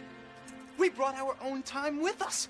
That's the past out there and everywhere, I guess, east of the hole that we came through. But the present is still in here, still caught inside this airplane. That's why it looks brighter, more alive than anything else here. Bravo, Albert, bravo. Try the beer.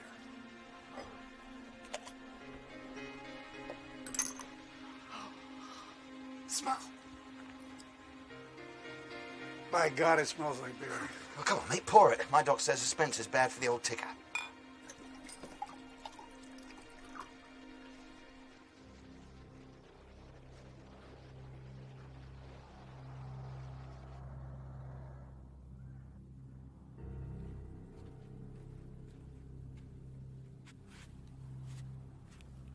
Hey, you awake?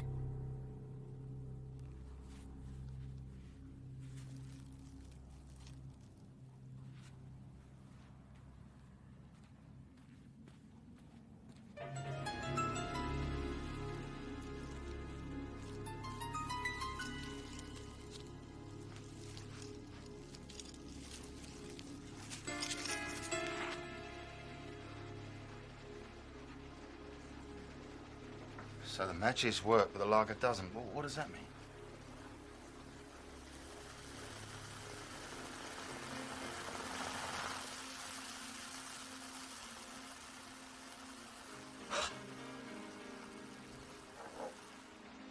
Apparently, it takes a moment for things to catch up. Oh, that's excellent. That's the best beer I ever had in my life. Oh, you're right. It's bloody marvelous. Yeah, try the soda.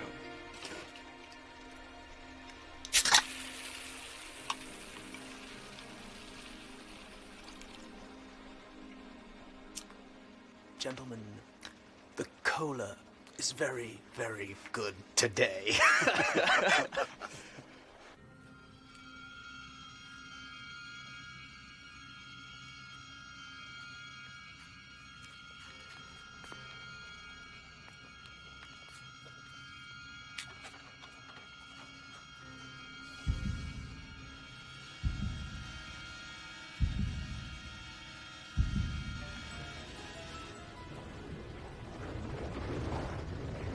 Christ almighty, it's dark.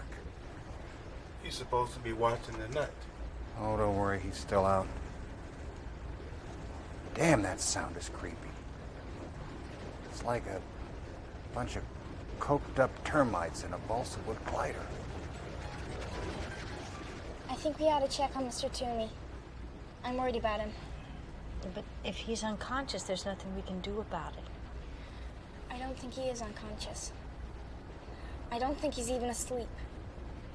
All right, let's go see.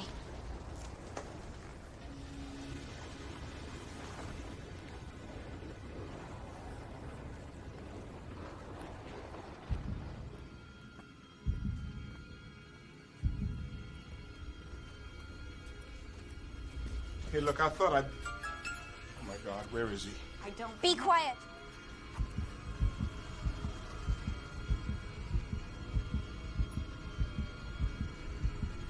There. He's hiding over there. Behind something. How do you know that, little miss? I don't hear a thing. I do. I hear his heart. It's beating very fast and very hard. He's scared to death. I feel so sorry for him. Mr. Toomey, please come out. We don't want to hurt you. Mr. Toomey. Mr. Toomey, please don't be afraid. Come in.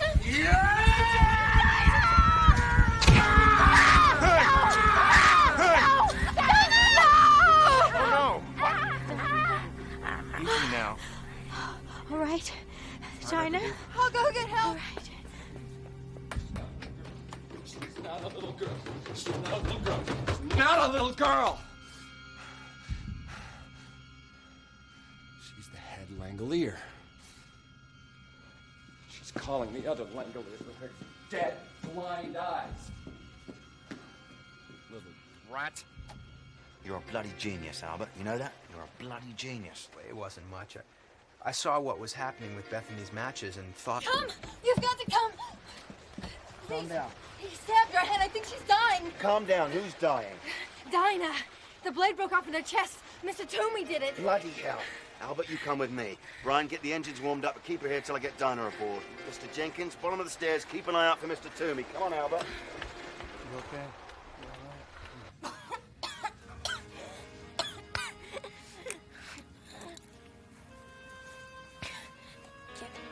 Get out of here. Shh. Try not to talk. Try not to talk, okay? Hello, Dinah. Don't you worry, love. We're gonna have you right as rain in no time flat. Is it hurt? Yeah. Hurts to breathe. It's making you want a coffee. Yeah. No, I don't know. Well, it's better if you don't. You get that ticklish feeling, you just try to ignore it, okay? Don't you talk anymore. Listen to me. She's got internal bleeding. We don't get this blade out of her right now, damn quick, she's gonna drown in her own blood. Mr. Warwick, run and get me 6 tablecloths from that grotty little pub around the corner. Make it fast.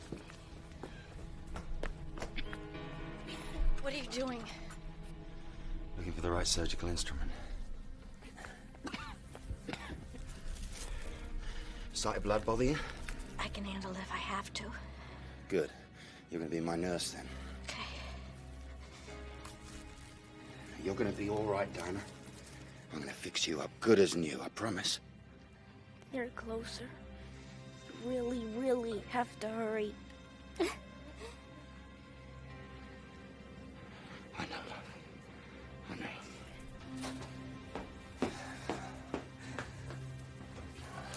That's right, Craigie Waggy.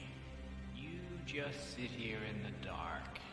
When the time comes to move, I'll tell you.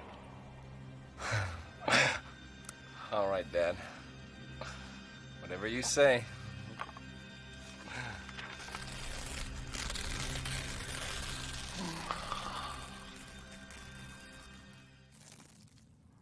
Right. We're gonna need a stretcher to take her aboard the plane. Albert, you and Mr. Gaffney are designated stretcher finders. Mr. Gaffney, I think if you look behind that counter, I think you'll find 2 very sharp knives.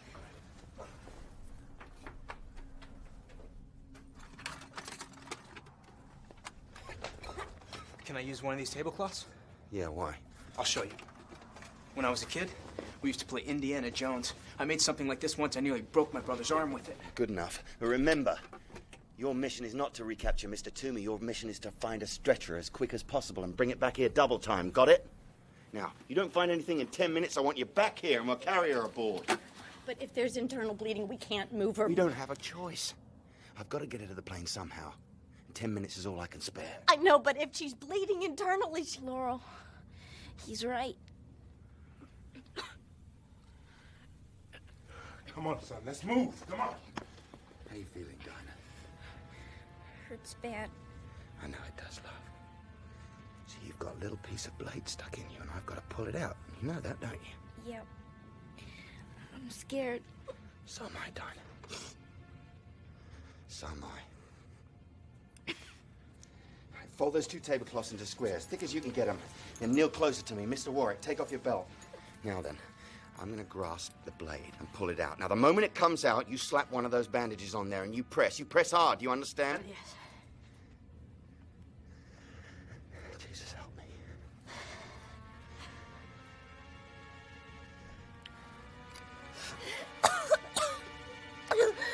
Don't you dare. Don't you go weak sister on me. Don't you dare. No, press hard. Press hard as you can. Do you understand me? Yes. Press hard.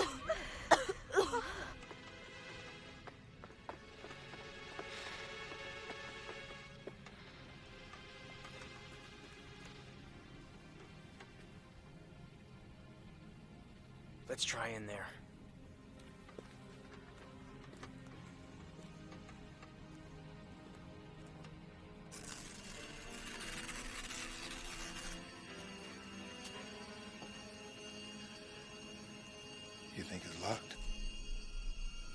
There's only one way to find out.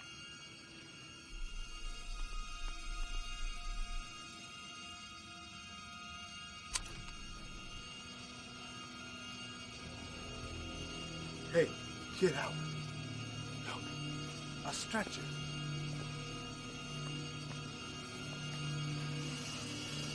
Look out, he's in here, he's in here!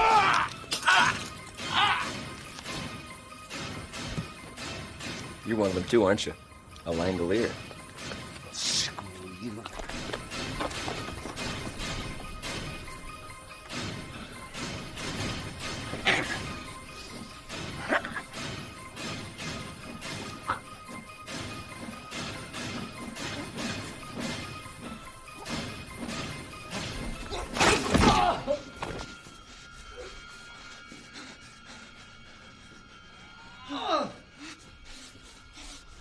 I'm sorry. I am really, really sorry. But I have to do this. If you could see things from my perspective, you'd understand. Damn!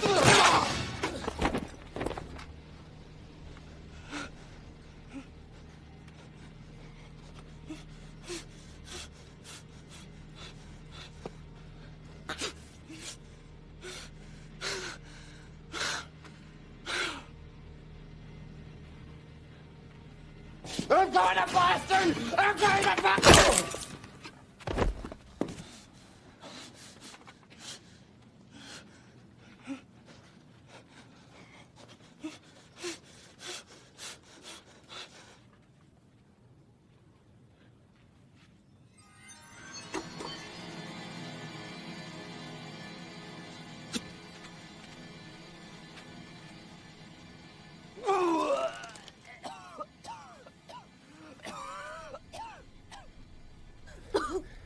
Lift her up. That's it. We got you. Belt! Did you hear that? Do you think Toomey got them? Belt now! Wrap it round. I want you to keep the pressure on because I'm going downstairs, all right? Please be careful. I will. It's what I do best. You did bloody well. Thank you, Laurel. Don't you kill him. Why not? That bastard stabbed you, love. All I know is we need him. You understand? We need him. Listen to what she says, Nick.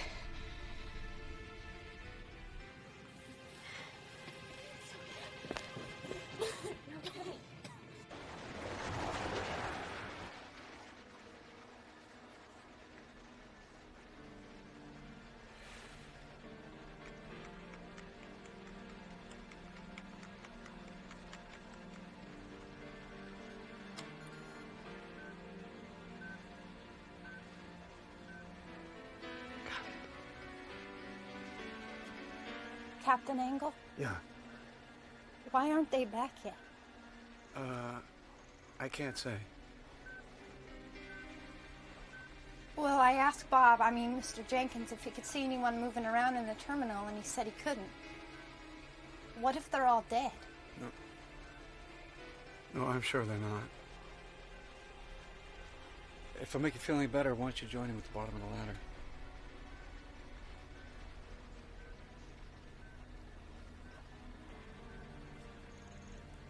Are you scared?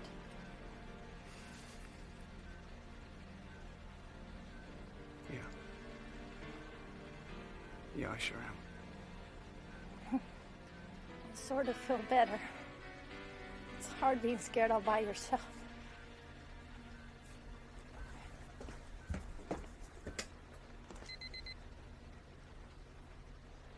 Thank you for flying American Pride. You're welcome, I'm sure.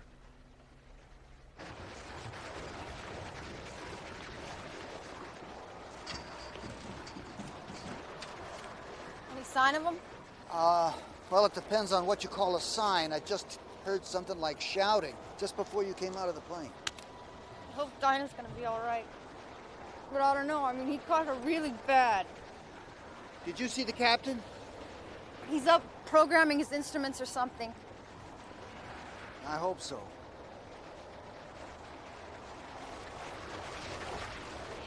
that noise? My dear, I hope we never have to find out.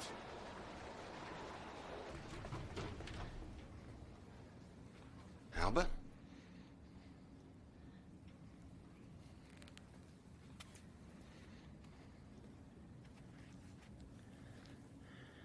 You all right, Albert? Where's Mr. Gaffney, Albert? He's in the airport services office. Mr. Toomey was in there hiding behind the door, I guess. He killed Mr. Gaffney because he walked in first. If I'd have walked in first, he would have killed me instead. Then I killed Mr. Toomey. Because I had to. He came after me, do you see? He found another knife someplace and he came after me. Albert, can you pull yourself together, mate? I don't know. I never killed anybody before. I know. It's a horrible thing. I understand, believe me. But it's got to be gotten over, and you've got to get over it fast. Because that sound is coming closer.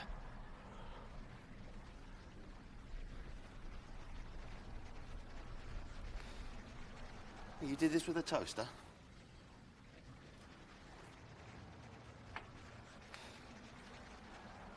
He's not dead.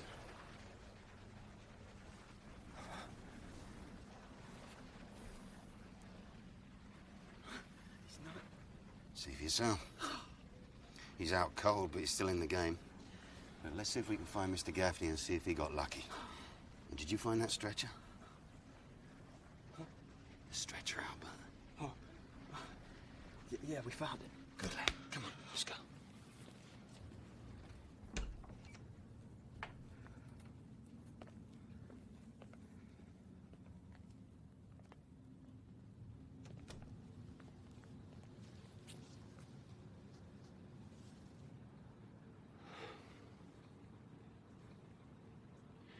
Keep it together, Albert. That's all you gotta do. You just keep it together. You'll be fine. Albert.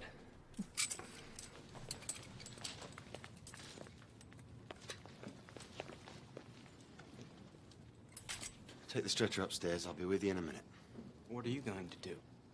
I'm going to go back in the office and see if there's anything else I can use. I don't believe you. Nor do you have to, Albert. Just take the stretcher upstairs, and I shall be with you directly. And don't look back.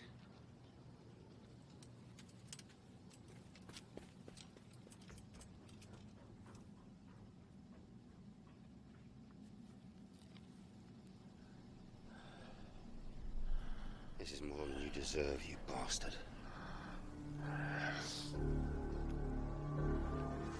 Don't you kill him. We need him.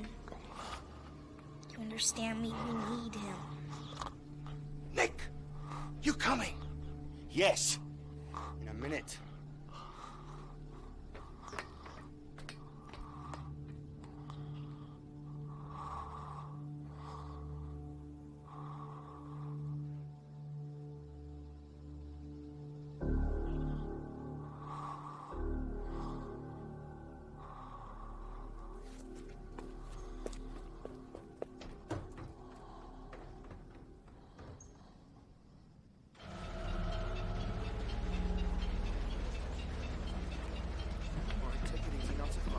They're coming out!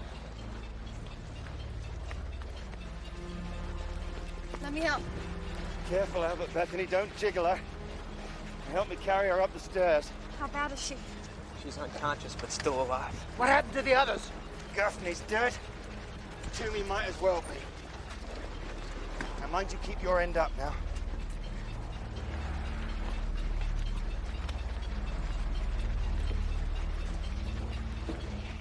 Careful now. Okay. Bring her over here. Careful. Okay. And set her down gently. Now strap her in. It's bad, isn't it? Bad enough. Will she live until we get back? How the hell do I know? I'm a soldier, not a bloody surgeon.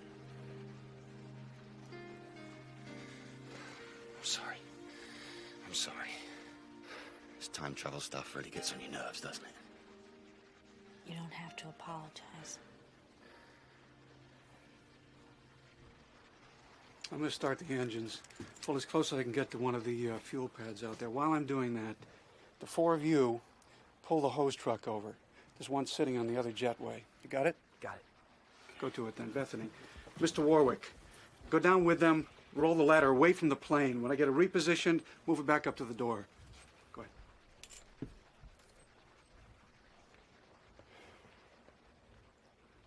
We'll get you home.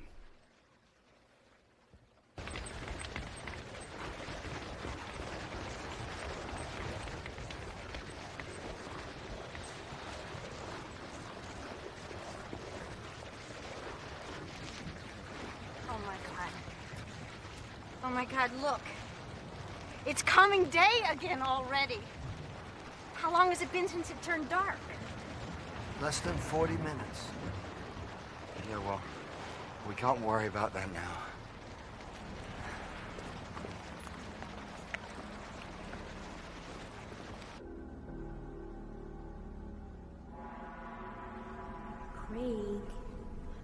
Craig to me.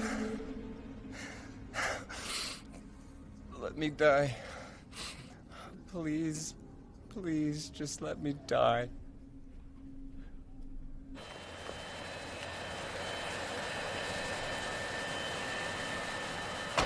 What's gonna happen to Mr. Toomey? I don't know. All I know is when the chips were down, I did what you and Dinah wanted. I left him lying there unconscious on the floor. Would you like to go out to dinner with me, if and when we get back to LA? Yeah. I'd have that to look forward to. So would I.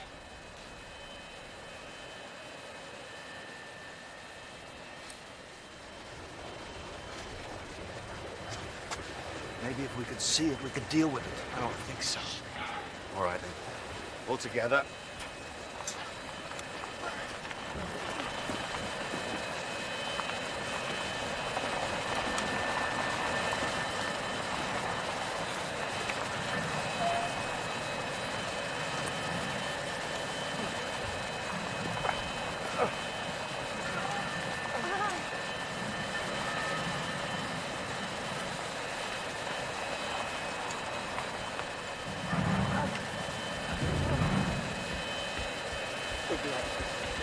Over here.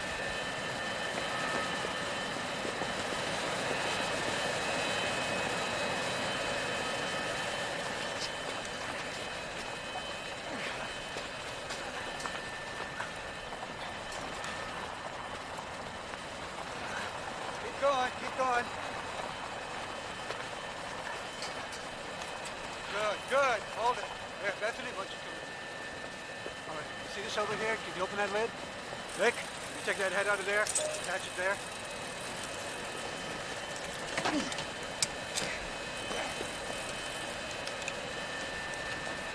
Is that okay? Yeah. There you go. Which one first, Captain? Let's give me the one on the right.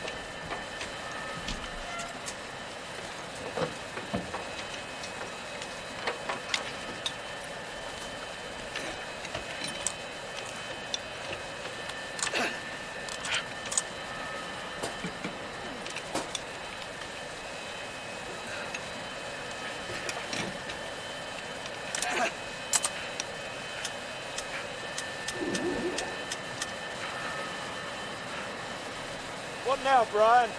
I'm going to use the engines to suck the gas out of the fuel pad. How long's that going to take? I don't know. An hour? Maybe 2. You better hurry it up. I don't think we've got 2 hours. We may not even have 1.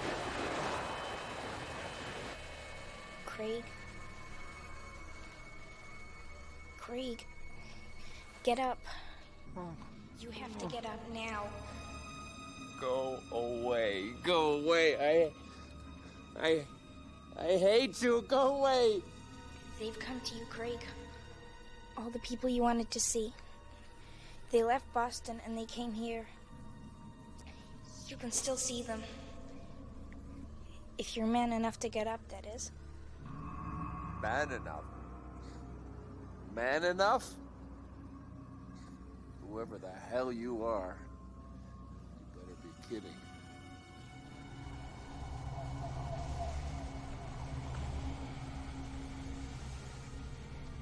Come on, Craig. They won't wait forever. The Langoliers will see to that. You have to get up. You have to. Come on, Craig, get up.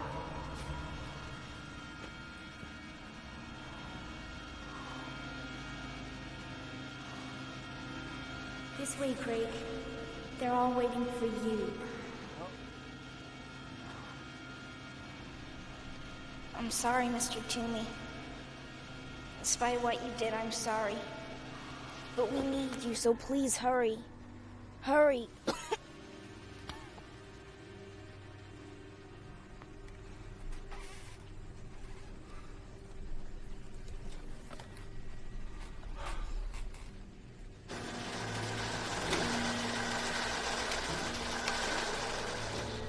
What is it, Brian? The engines are getting a taste of the new fuel and they don't like it.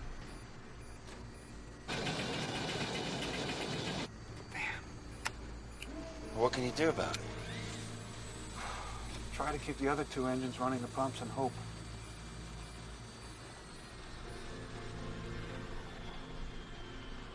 No, I'm shutting down completely. We'll have to wait for the fuel to join our plane's time stream.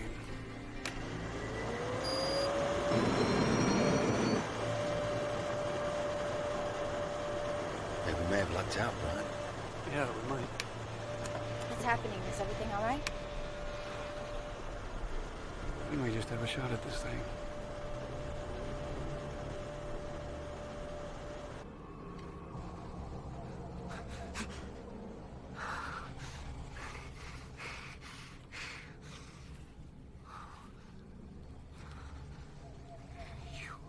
You brought them to me, didn't you? The chairman of the board, the company directors, all of them. Yes, but you have to hurry. Before they decide you're not coming and leave. This way, Craig. They're all waiting for you. Hurry.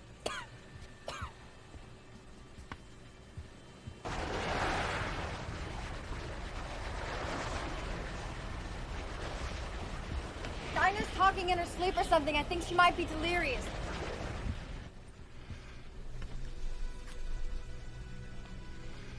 I don't know. But she might be slipping away. I think you have to hurry before they decide you're not coming. I think she might be dreaming about that Toomey guy. She said his name before. Yes, I will if you want me to. But hurry, I know it hurts. But you have to hurry. She is delirious, isn't she? No, I don't think so. I think it has something to do with what she told Nick about Mr. Toomey, about how we need him. Just let her be for a minute. She needs to sleep.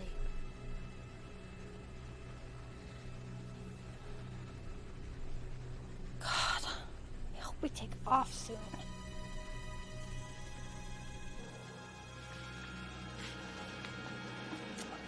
Thank you. Thank you for bringing them to me. This is my last chance, you see.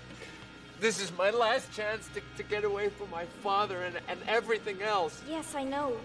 But you have to hurry. Please, please, hurry. Okay, anything you say.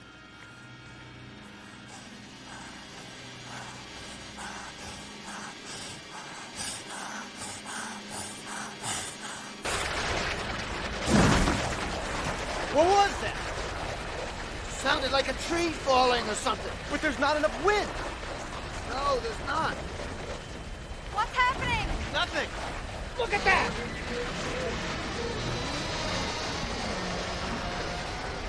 We gotta get out of here. We gotta get out of here now. Megan, stop! Time's getting short, Brian. How much longer? 15 minutes. You can't cut that? You sure you can't cut that? I need 50,000 pounds of fuel in each wing, not a drop less. Otherwise, we crash and burn.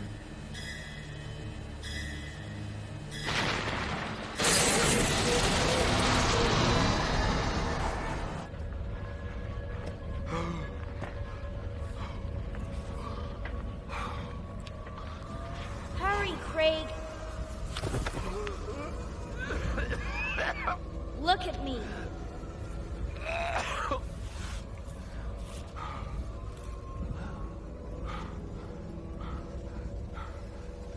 Now stand, Craig. Stand.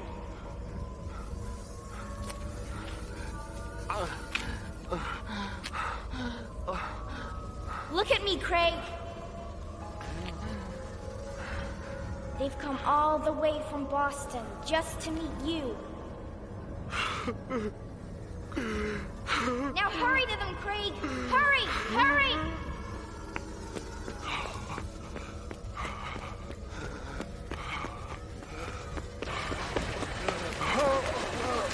Run to them, Craig. Quick, quick. Run around the plane, run away from the plane. Run to them now.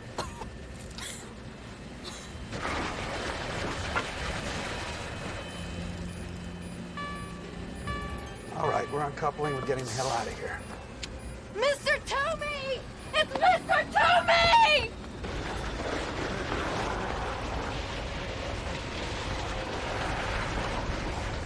What's he doing? Never mind him right now. We're all out of time.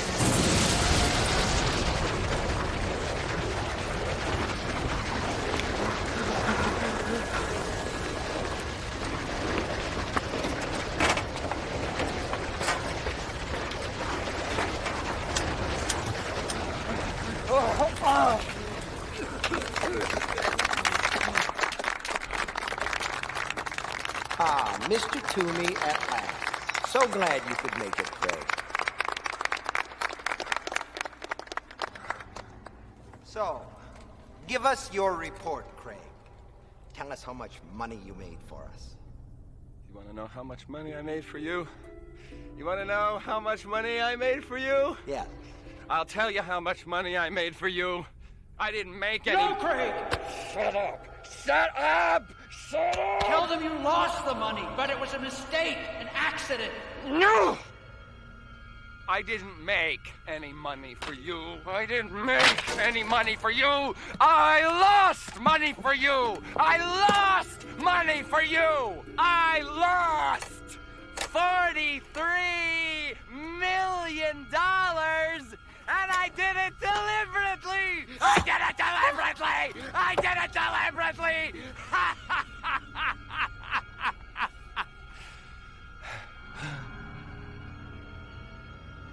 You fool.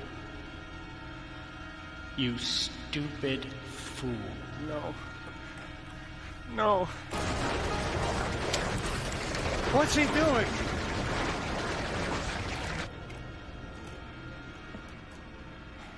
You don't frighten me anymore, Father. The Langoliers don't even exist. You just made them up. No.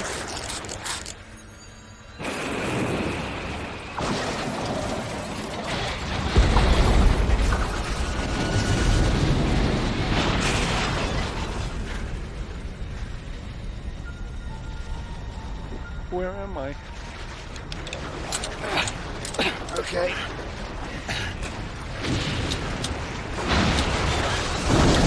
All right, let's get the hell out of here.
Come on, move it!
No, Craig!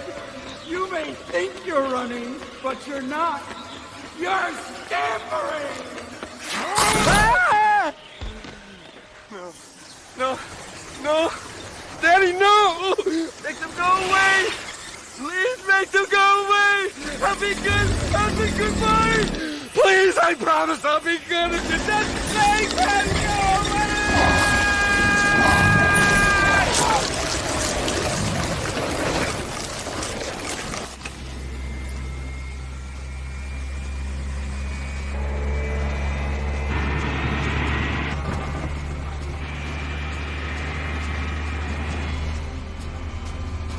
Belt in! Belt in!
Good Lord, look at that!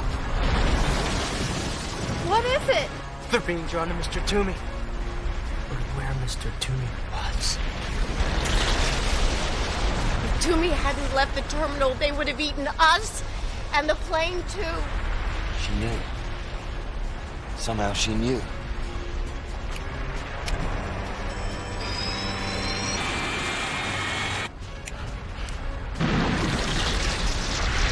Now we know, don't we? What?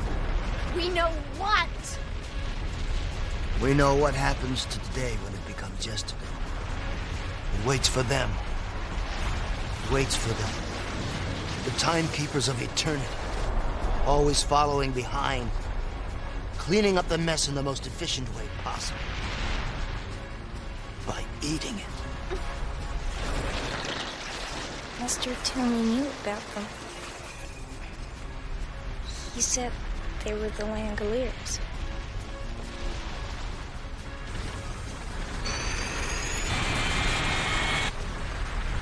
Oh no!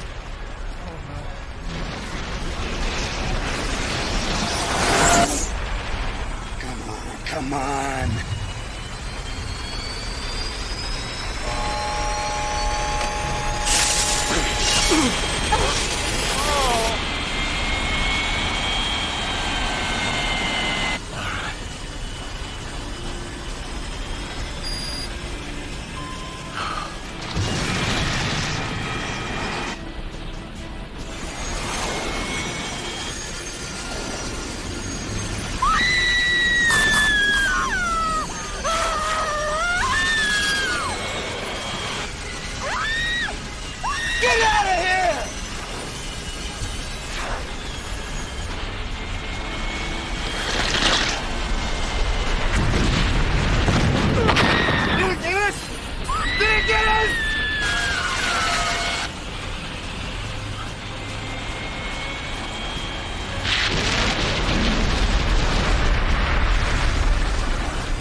up.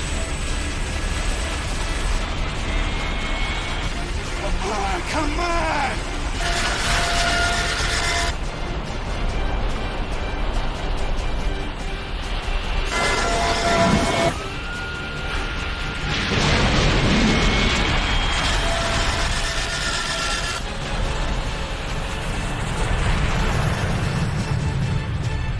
Did we make it? Are we off the ground?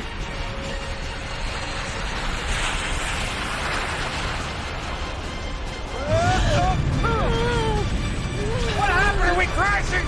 Listen, Mr. Warwick, sit down, strap yourself in, and everything will be all right.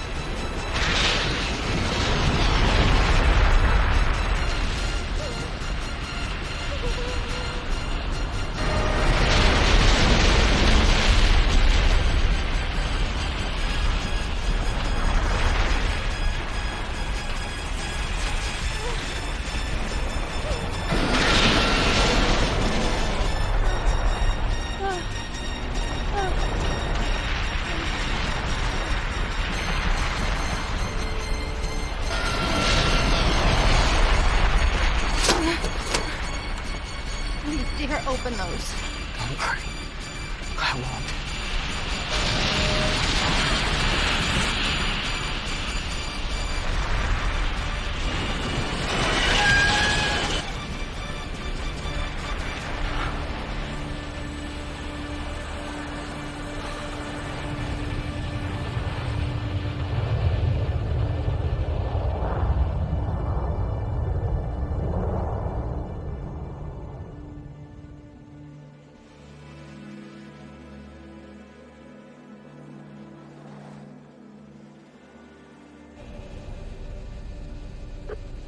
We're up.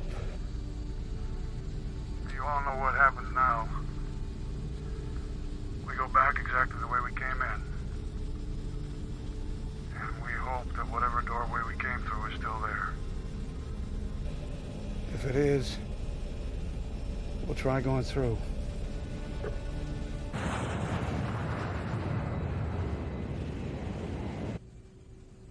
I'm going forward. Do you want to come? No, I'll stay with her. Okay. We've still got a dinner date. You haven't forgotten, have you? No, I haven't. And I won't.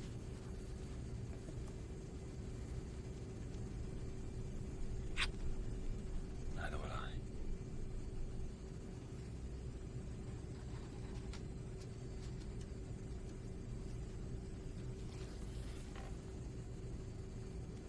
Hold on, Dinah. Please hold on. What happens if the fuel goes bad? You know the answer to that, Bethany.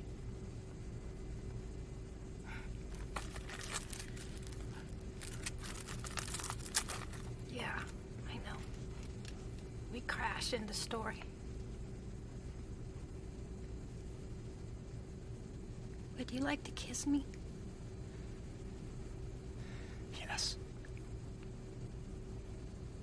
Well, you better go ahead then. The later it gets, the later it gets.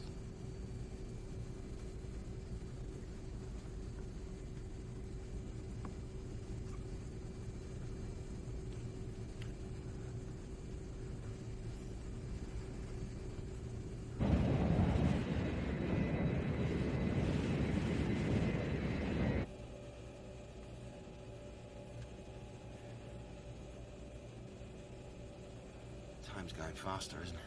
Yeah, it is. I think after a while, the days and nights will be passing as fast as a camera shutter can click. We were all going to Boston for different reasons. What about you, Nick? Fess up. The hour groweth late. Well, why not? What does a most secret classification mean when you've just seen a bunch of killer cannonballs rolling up the world?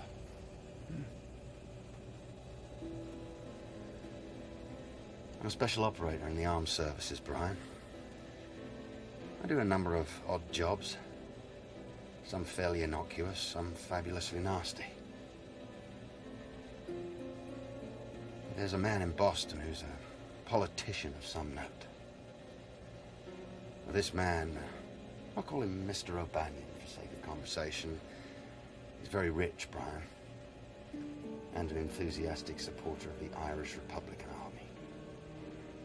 He's also an idealist of the most dangerous sort, one who's never had to view the carnage at first hand.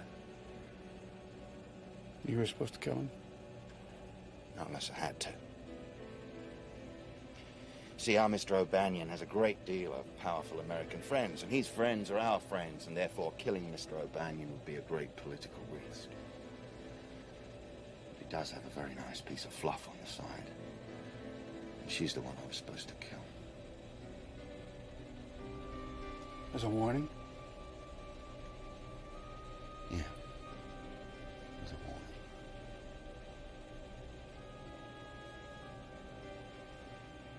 Well, that's enough about me. What about you?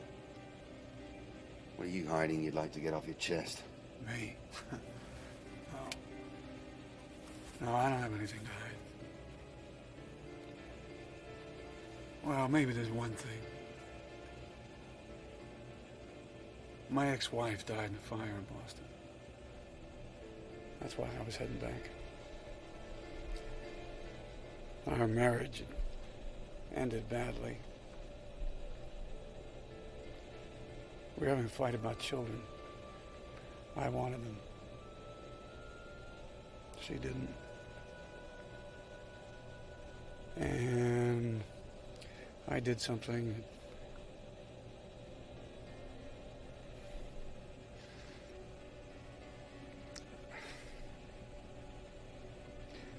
that I never thought I'd do.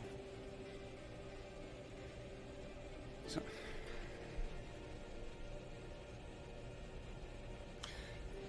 I always wanted to tell her sorry. I guess I waited too long. Well, I shouldn't worry about it too much, Brian. I'm sure she's forgiven you. If you get out of this, if we make it back, you gonna carry through with it? You gonna kill the girl? No. No more midnight creeps for Mrs. Hopewell's boy, Nicholas. Now, if we get out of this safely, a prospect I find rather shaky at this moment, I believe I'll retire. And do what? Oh. Could always take up flying.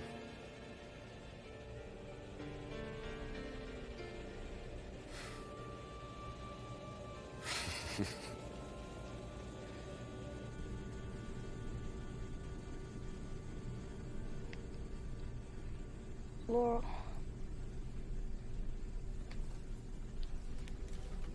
Shh, Dinah.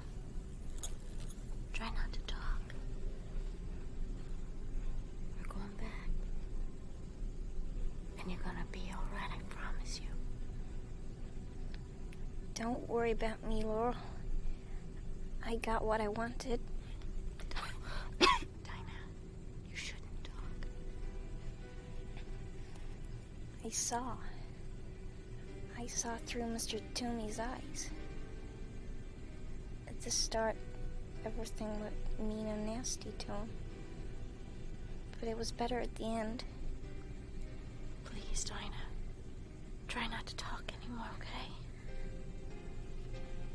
I saw you, Laurel. You're beautiful. Especially your eyes. Everything was beautiful. Even the things that were dead. It was so wonderful. Just, you know, see.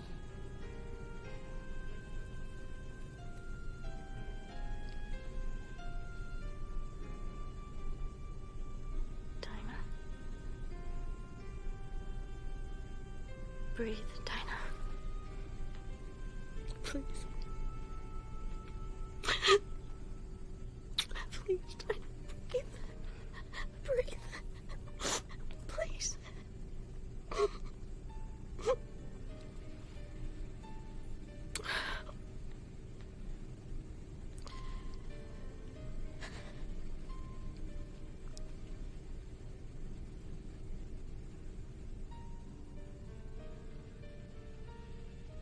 saw through Mr. Toomey's eyes. Everything was beautiful, even the things that were dead. It was so wonderful just to see. I can live with that.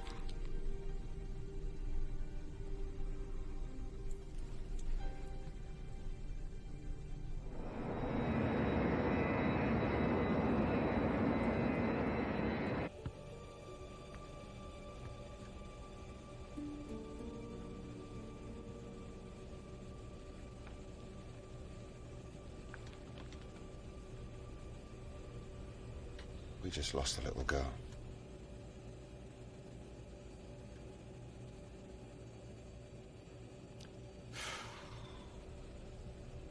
She never got her operation. No, she didn't. But Laura's okay? Yeah, more or less. You like Laura, don't you? I got a few mates back home that might find it amusing that I've fallen for a nice girl, but I have. She got spirit, Brian. Well, you know I wish you both the best of luck. But I think we gotta concentrate on getting back.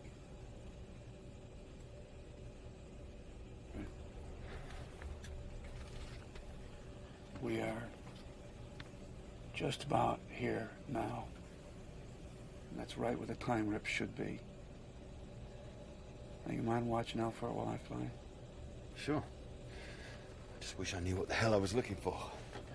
Oh, I think you'll know it when you see it. If you see it.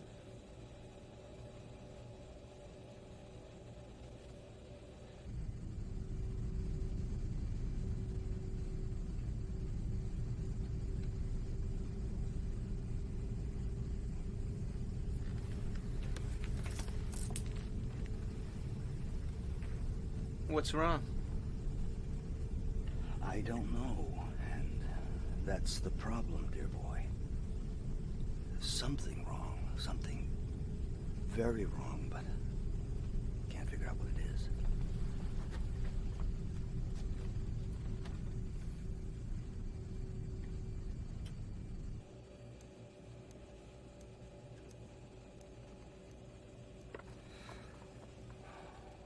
Brian? Yeah. I think I see something. God almighty.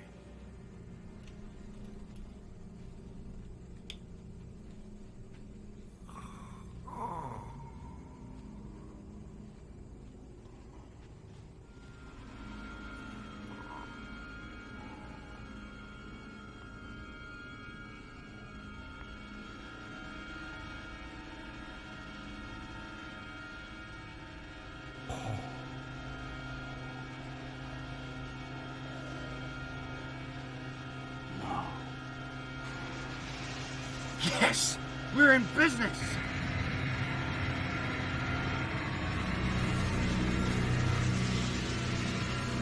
Ladies and gentlemen, we have found what we were looking for.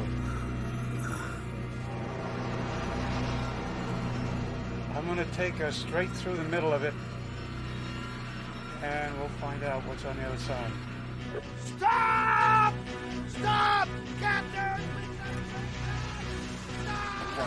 I'll take care of it. Stop! Stop! Tell him to turn back! We gotta turn back!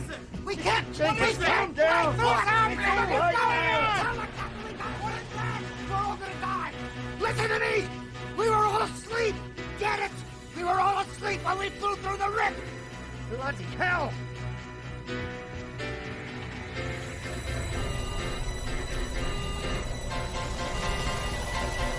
Turn back, Brian. You have to turn back now.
Nick, are you all right? Yeah. I've seen better days. Broke my bloody arm. We missed it, didn't we? Yeah, we missed it, but why? Well, we came all this way. We missed it, didn't we? We missed Oh, it. that was close. Great. Is this the intercom? Yeah, well, what the hell is going on? Listen to me, everyone. We just managed to turn away in time. We're extremely lucky. And I've been extremely stupid. I'll explain. When we first flew through the time rip, everyone on board the plane that was awake disappeared. We're all awake now. Therefore, logic suggests if we tried to fly through the rip again awake, we too would disappear. That's all. That is all? That's bloody all? Well, what are we supposed to do about it? We have to go to sleep? How do we do that? I've never felt less like sleeping in my whole life.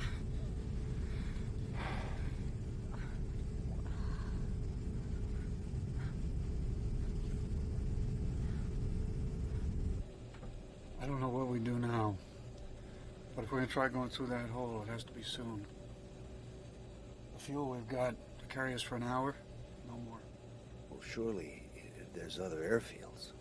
There are, but not big enough to handle an airplane of this size. No, it has to be LAX. And I'll need at least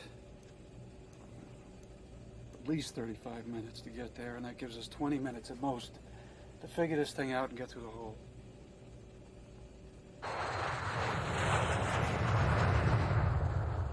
Now, how do we put everybody to sleep at the same time? Aren't you forgetting the most important thing of all?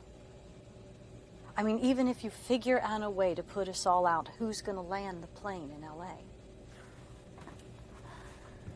We're out of luck, you know that, don't you? Completely out of luck. There has to be a way out of this. There just has to be. Doesn't there?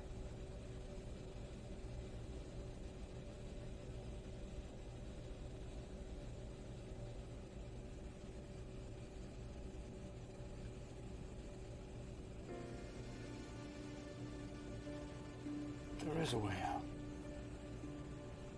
Damn it, there is. What is it, Brian? I can see you're onto something. Pressure, that's what I'm on to, pressure. Of course. Pressure. Would you two mind telling me what you're talking about? I'm talking about dropping the air pressure in here to 7 psi, half sea level. Do that and boom, we're out like lights. Only how do we answer Laurel's question? How do I wake up after we come through and land the plane?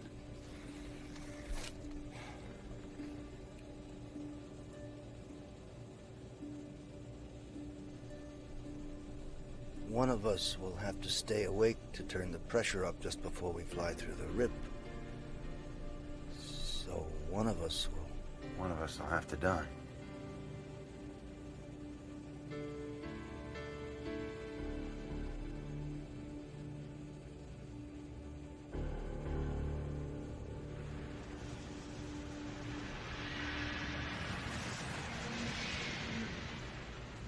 Who's gonna do it? You all draw straws or what? Only for that. I'll do it. No. Why should you do it? Why shouldn't we draw straws? Why not Bob or Albert or me? Come with me. Nick, there's not much time left. I know. It's other things you have to do.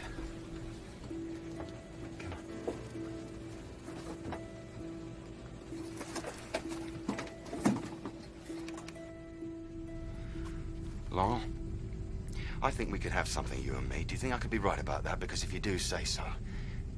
There's no time to dance, absolutely none. Yes, I do. I think that's right. But we don't know for sure. I mean, we can't know. It all comes back to time, doesn't it? Time and sleep and not knowing. But I have to be the one, Laurel.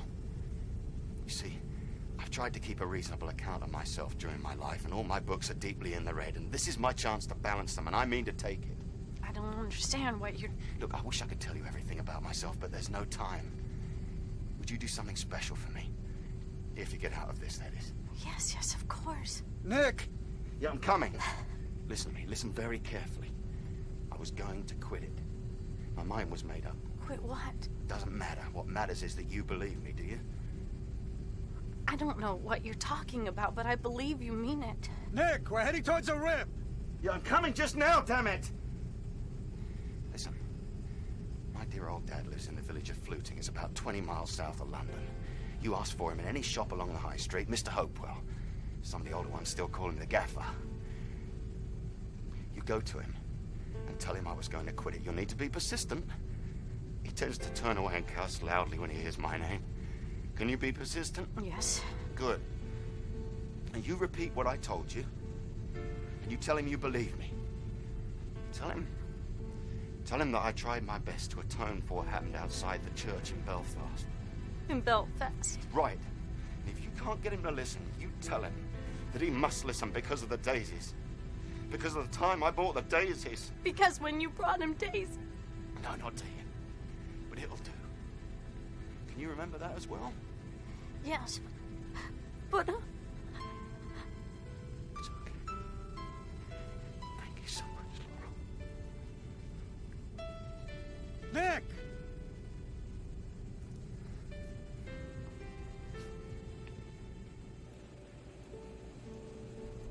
Are we gonna feel like we're, choking?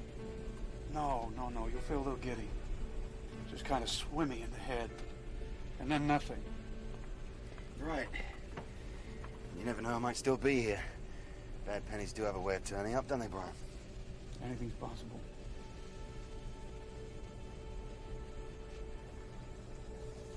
You folks all sit down. Nick, up here beside me. I'll show you what to do and when to do it. 1 second, please.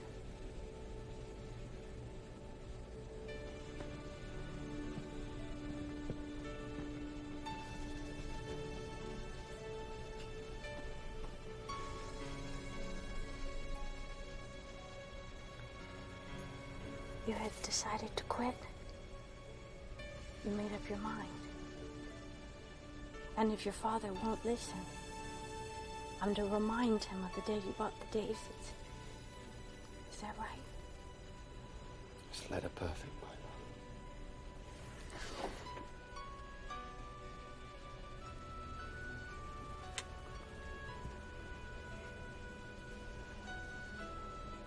That's the one to go on. Sure enough.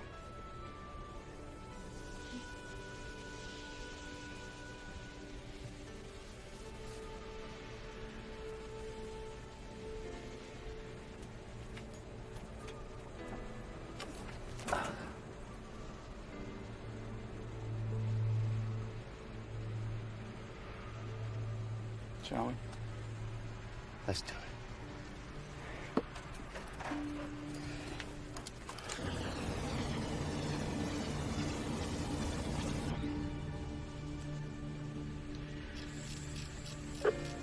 I am starting to decrease pressure. Check your seatbelts, everyone.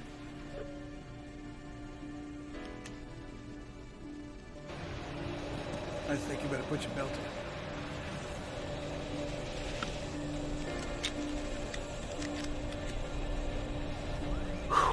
Oxygen mask right beside you.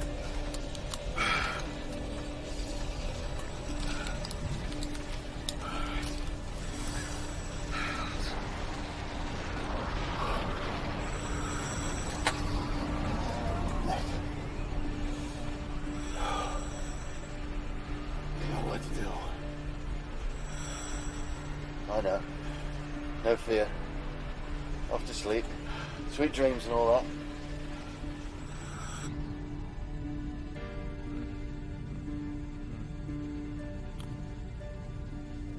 Albert, would you hold me, please?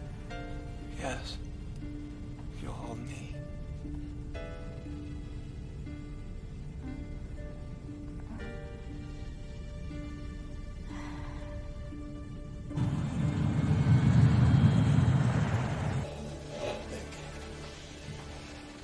I just...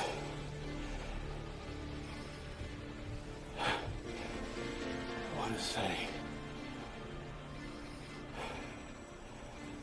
thank you. mate. It's been a flight to remember. Even without the movie and the free mimosas.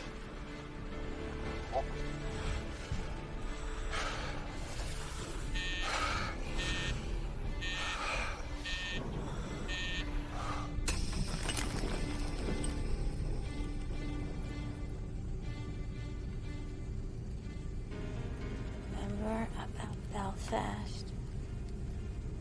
Behind the church. Act of Atonement.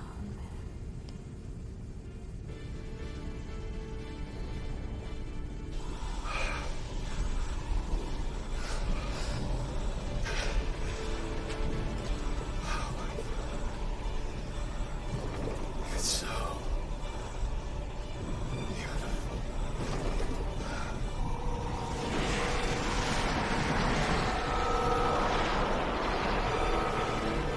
You're right, Brian.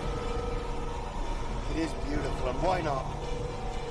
It's the place where life, all life maybe, begins. The cradle of creation, and the wellspring of life. No Langoliers allowed past this point.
LA approach, this is American Pride 29. Repeat, 29er, 29, heavy. Approach control, I'm declaring an emergency here. Quit it. Just quit it. Sit down, come on, sit down. We're entering heavy traffic unannounced. There is no heavy traffic down there. Look for yourself. We're over LA, all right. But what do you see out the window? I'll tell you. Nothing. Nothing at all.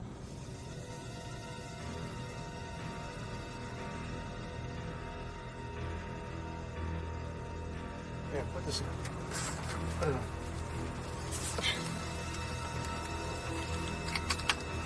And this one right here. Buckle up, ladies and gentlemen, we're coming in.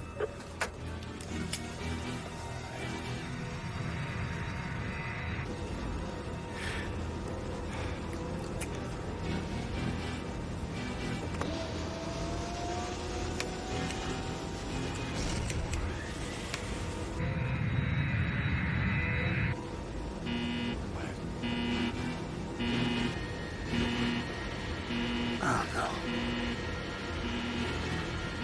Oh, my God.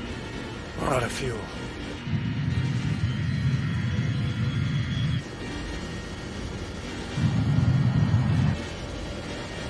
Hang on, we're going in hard.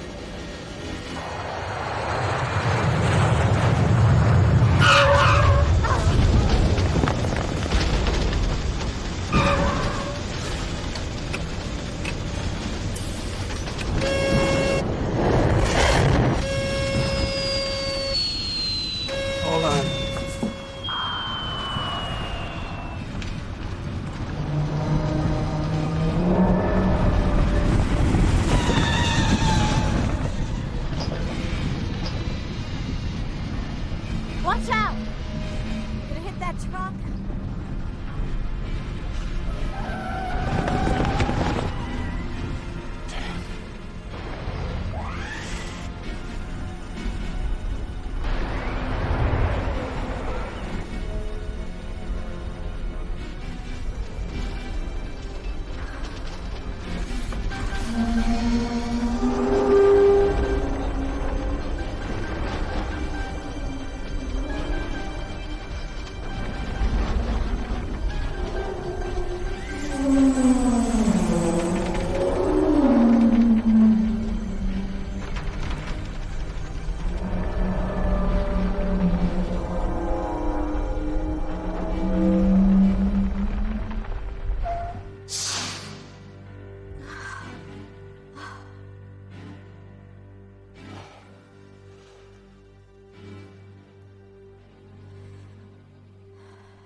As close as I'd ever want to cut it. Should have let us crash. Everything we tried, Dinah and Nick, it's all for nothing. It's just the same here. It's the same.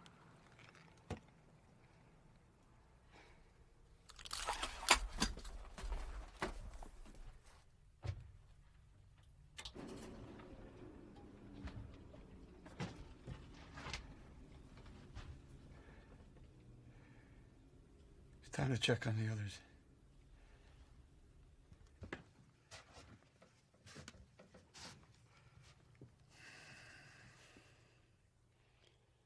Let's get off the plane. This time we'll use the cockpit exit. Thanks.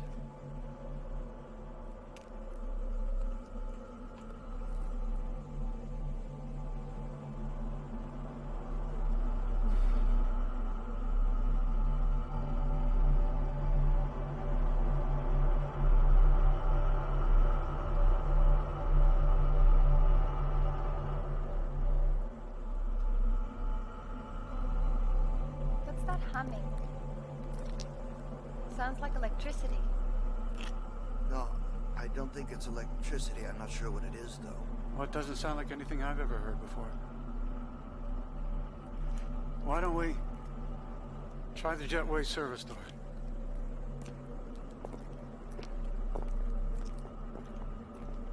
Wait. What? What is it, Bob? What do you see? Well, all I see is a deserted terminal, but it's what I smell. Jet fuel. Oil. Rubber, salt air, I can smell it. Holy cow. Yeah, but that's not the only thing. Listen. Do you hear that? What does it all mean? If everything's back to normal, why didn't we see any lights when we were landing? Where are the people? And then what's that noise? It's getting closer. Let's see if we can get inside the terminal. Wait a minute. I can tell you know something. What is it? I want to go in the terminal and have a look around first.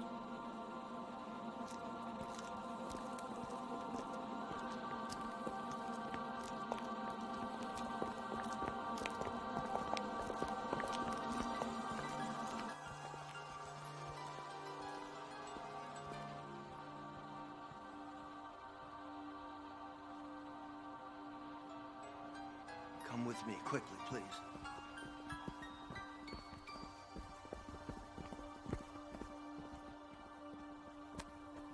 There's another door over here.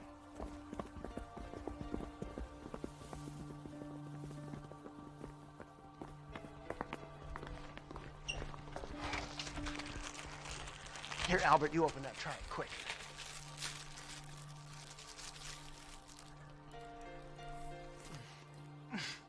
Delicious. Absolutely delicious. Good. Now listen, I think it's going to happen real soon, and I don't think we should be in here when it happens because it might not be safe. Come on with me. What? Come on.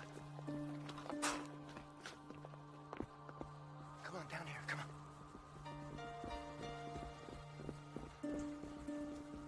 Here, get up against the wall. I think we're safe here. We're out of the main flow of traffic. What's gonna happen? Well, when we flew through the time rip going east, we went back in time into the past about 15 minutes. Do you remember me saying that? I do. It brought us into the future. That's it, isn't it? This time rip brought us into the future. I believe so. Only we haven't returned to a dead world that's moved on without us. We've returned to a world that's waiting to be born. Look at that. I don't know what it is, but it's wonderful. I love it. I think that the present is on the verge of catching up to us. She's gone. I really don't think that. Forget it. Okay, hang on. There might be a jerk or something. Oh, wow.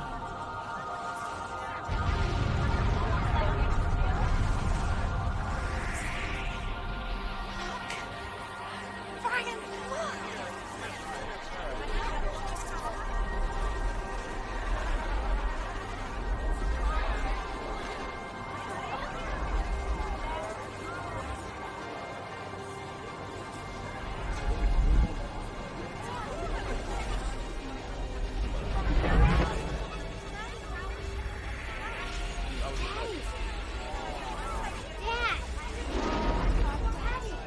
What? I'm looking for your mother. New people, look at the new people.